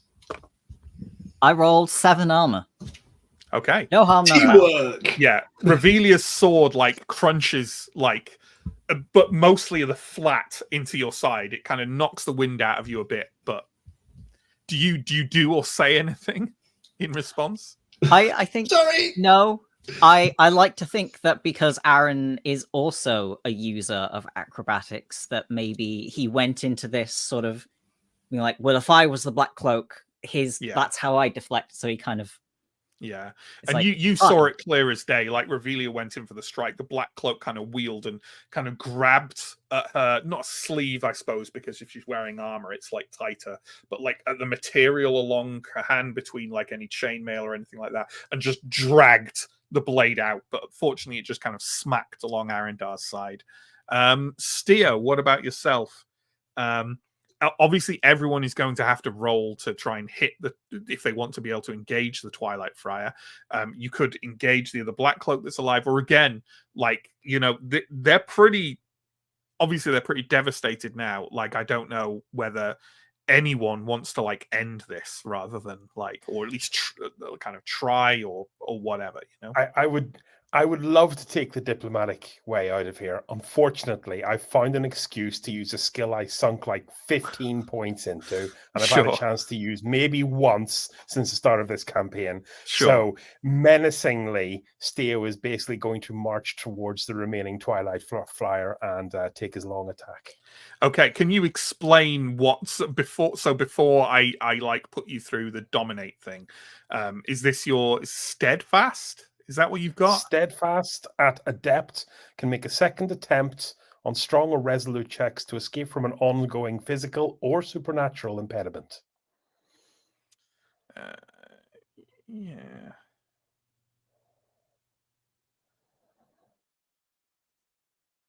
Is it this one? The character can make a second attempt to succeed with a strong or resolute test when trying to break an ongoing physical effect from traps, elixirs, or mystical powers. At adept includes supernatural. I'm so sorry to do this to you, Steo. I think you'd need master level for this. No, master is when master is. Okay, let me double check, but I'm pretty sure master does something different, which I'm also well aware of, which I'm not going to read out because hopefully that'll be a nice surprise. But hang on, is it the character is unshakable and can make a second attempt to shrug off ongoing powers that affect either its will or its senses? Because I'd say that. Have I got this completely wrong? Is this skill even worse than I remember it? The reason is because they've got steadfast, so I'm reading out the thing from them. Have you got steadfast at adept? Yes. Yeah, then that's fine. Yeah, you get a second attempt. Great. Yeah. So with that in mind, can you make please a resolute test at -5?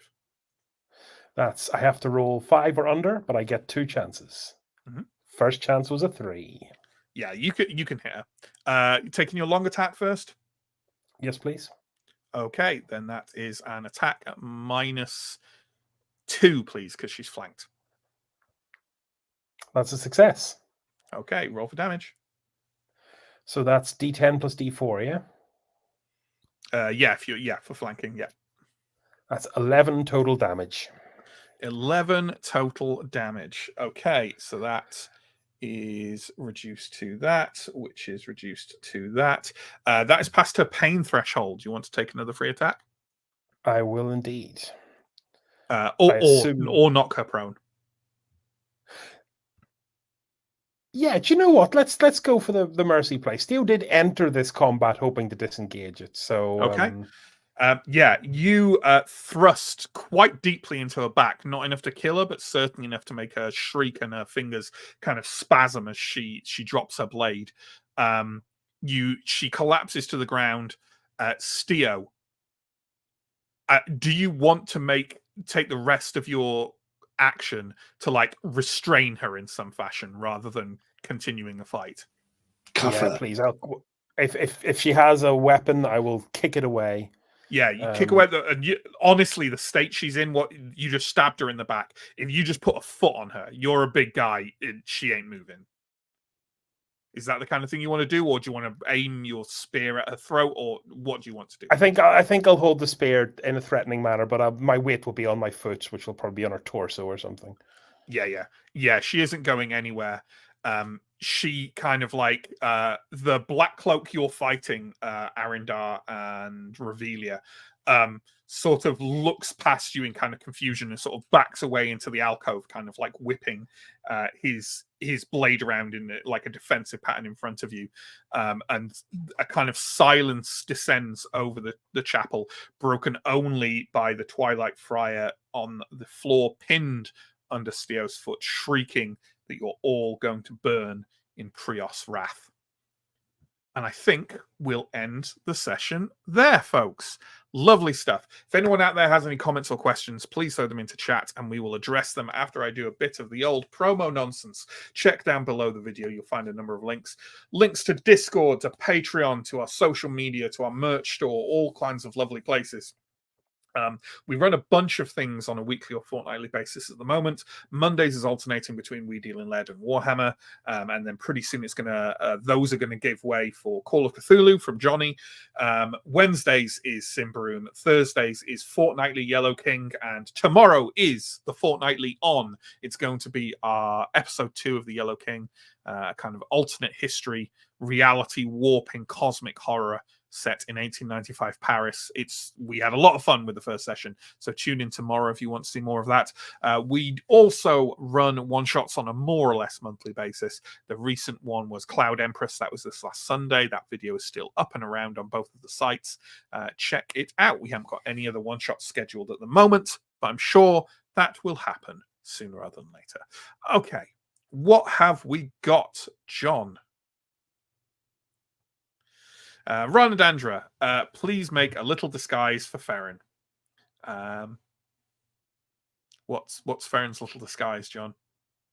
It's a little hat. I think it'll be a little hat and like a yellow raincoat with the little rain booties. That sounds really unobtrusive in He'll Ravenna, blend in. yeah. No one will mistake him for Farron. Yes, absolutely. It's perfect. Next, Following John, Farron is not ramshackle. How dare you? I mean, not ramshackle. No, it's just I guess what I meant was less Ambrian, which is showing my inherent Ambrian bias there. That's a bit. It's a bit cringe, in fairness. Yeah. I like to think I'll have you know that cat gets bathed at least as often as Aaron Dar does. Sure. I Let's not reckon- descend to a world of people in the past didn't bathe themselves, or I'm going to give you a very harsh lecture. I wasn't going there. you were arguing that Farron gets bathed a lot. Yes. Yes, that's true. Ranadandra again. Everyone always expects the Inquisition. Yeah, it's certainly in Ambria, and certainly what with everything else going on. It's only the Black second Cloaks. time we've had a run with the Black Cloaks, which I think we would have been on their radar a bit more by now. But we certainly are after today. We've had, had one more, friendlier at least one run-ins. more. You had a run-in with the Black. There was a Black Cloak running the Cell Swords of the Sun, which is where someone got an arrow in the back. That was a bad day, and that was one Black Cloak. Yeah, technically, Father Salage is a Black Cloak. Not that you never fought him though. You just had both friendly-ish and kind of tricksy interactions with him. Pretty sure Asprey did shoot him. Yes, and Yeah. and Baumello was a Black Us. Cloak. All bad people. Technically speaking, you never had any bad interactions with Baumello, just with someone who looked like Baumello. We were worried we were going to end up in a fight with a load of Black Cloaks, but they all died before we found them, so it was fine. Next. I would like to say that this comment was posted at 8:04. Okay. Stephen, I am so ready for whatever it is we're going to end up doing this session. Woo! Oh my god, that aged like time traveling milk. I mean, I was ready. Elindra was mostly ready. Yeah. I did give serious thought as to whether the Twilight Friar would kill her hostage or whether she would yeah, and in the end I was like, I think she would. Yeah, I think she'd do it immediately because of what, as a vengeance to what you did and stuff. But so I assume the hostage was leverage to try to use to stop the violence, and that had failed, and they'd been interrupted doing the thing that she was going to do anyway, which is kill everyone in here, presumably. quite possibly. I guess there might have been some might questioning. find out. We might find out next week. Maybe. But yeah. Next. Sam, God's Schmotz Ascarai. Yeah. I like the way one. this Ascarai guy thinks. That's when I failed the roll to recognize any of the gods. Oh, right. I see. I thought it was just general theological disdain. Next. I think Chris may have favorited this one. I think Steo counts as an abomination. Unto Prios, maybe, but Getting that way, isn't it? Hmm. Done a whole lot of blasphemy this episode. That's more. Yeah, you're more a heretic than a potential heretic than an abomination.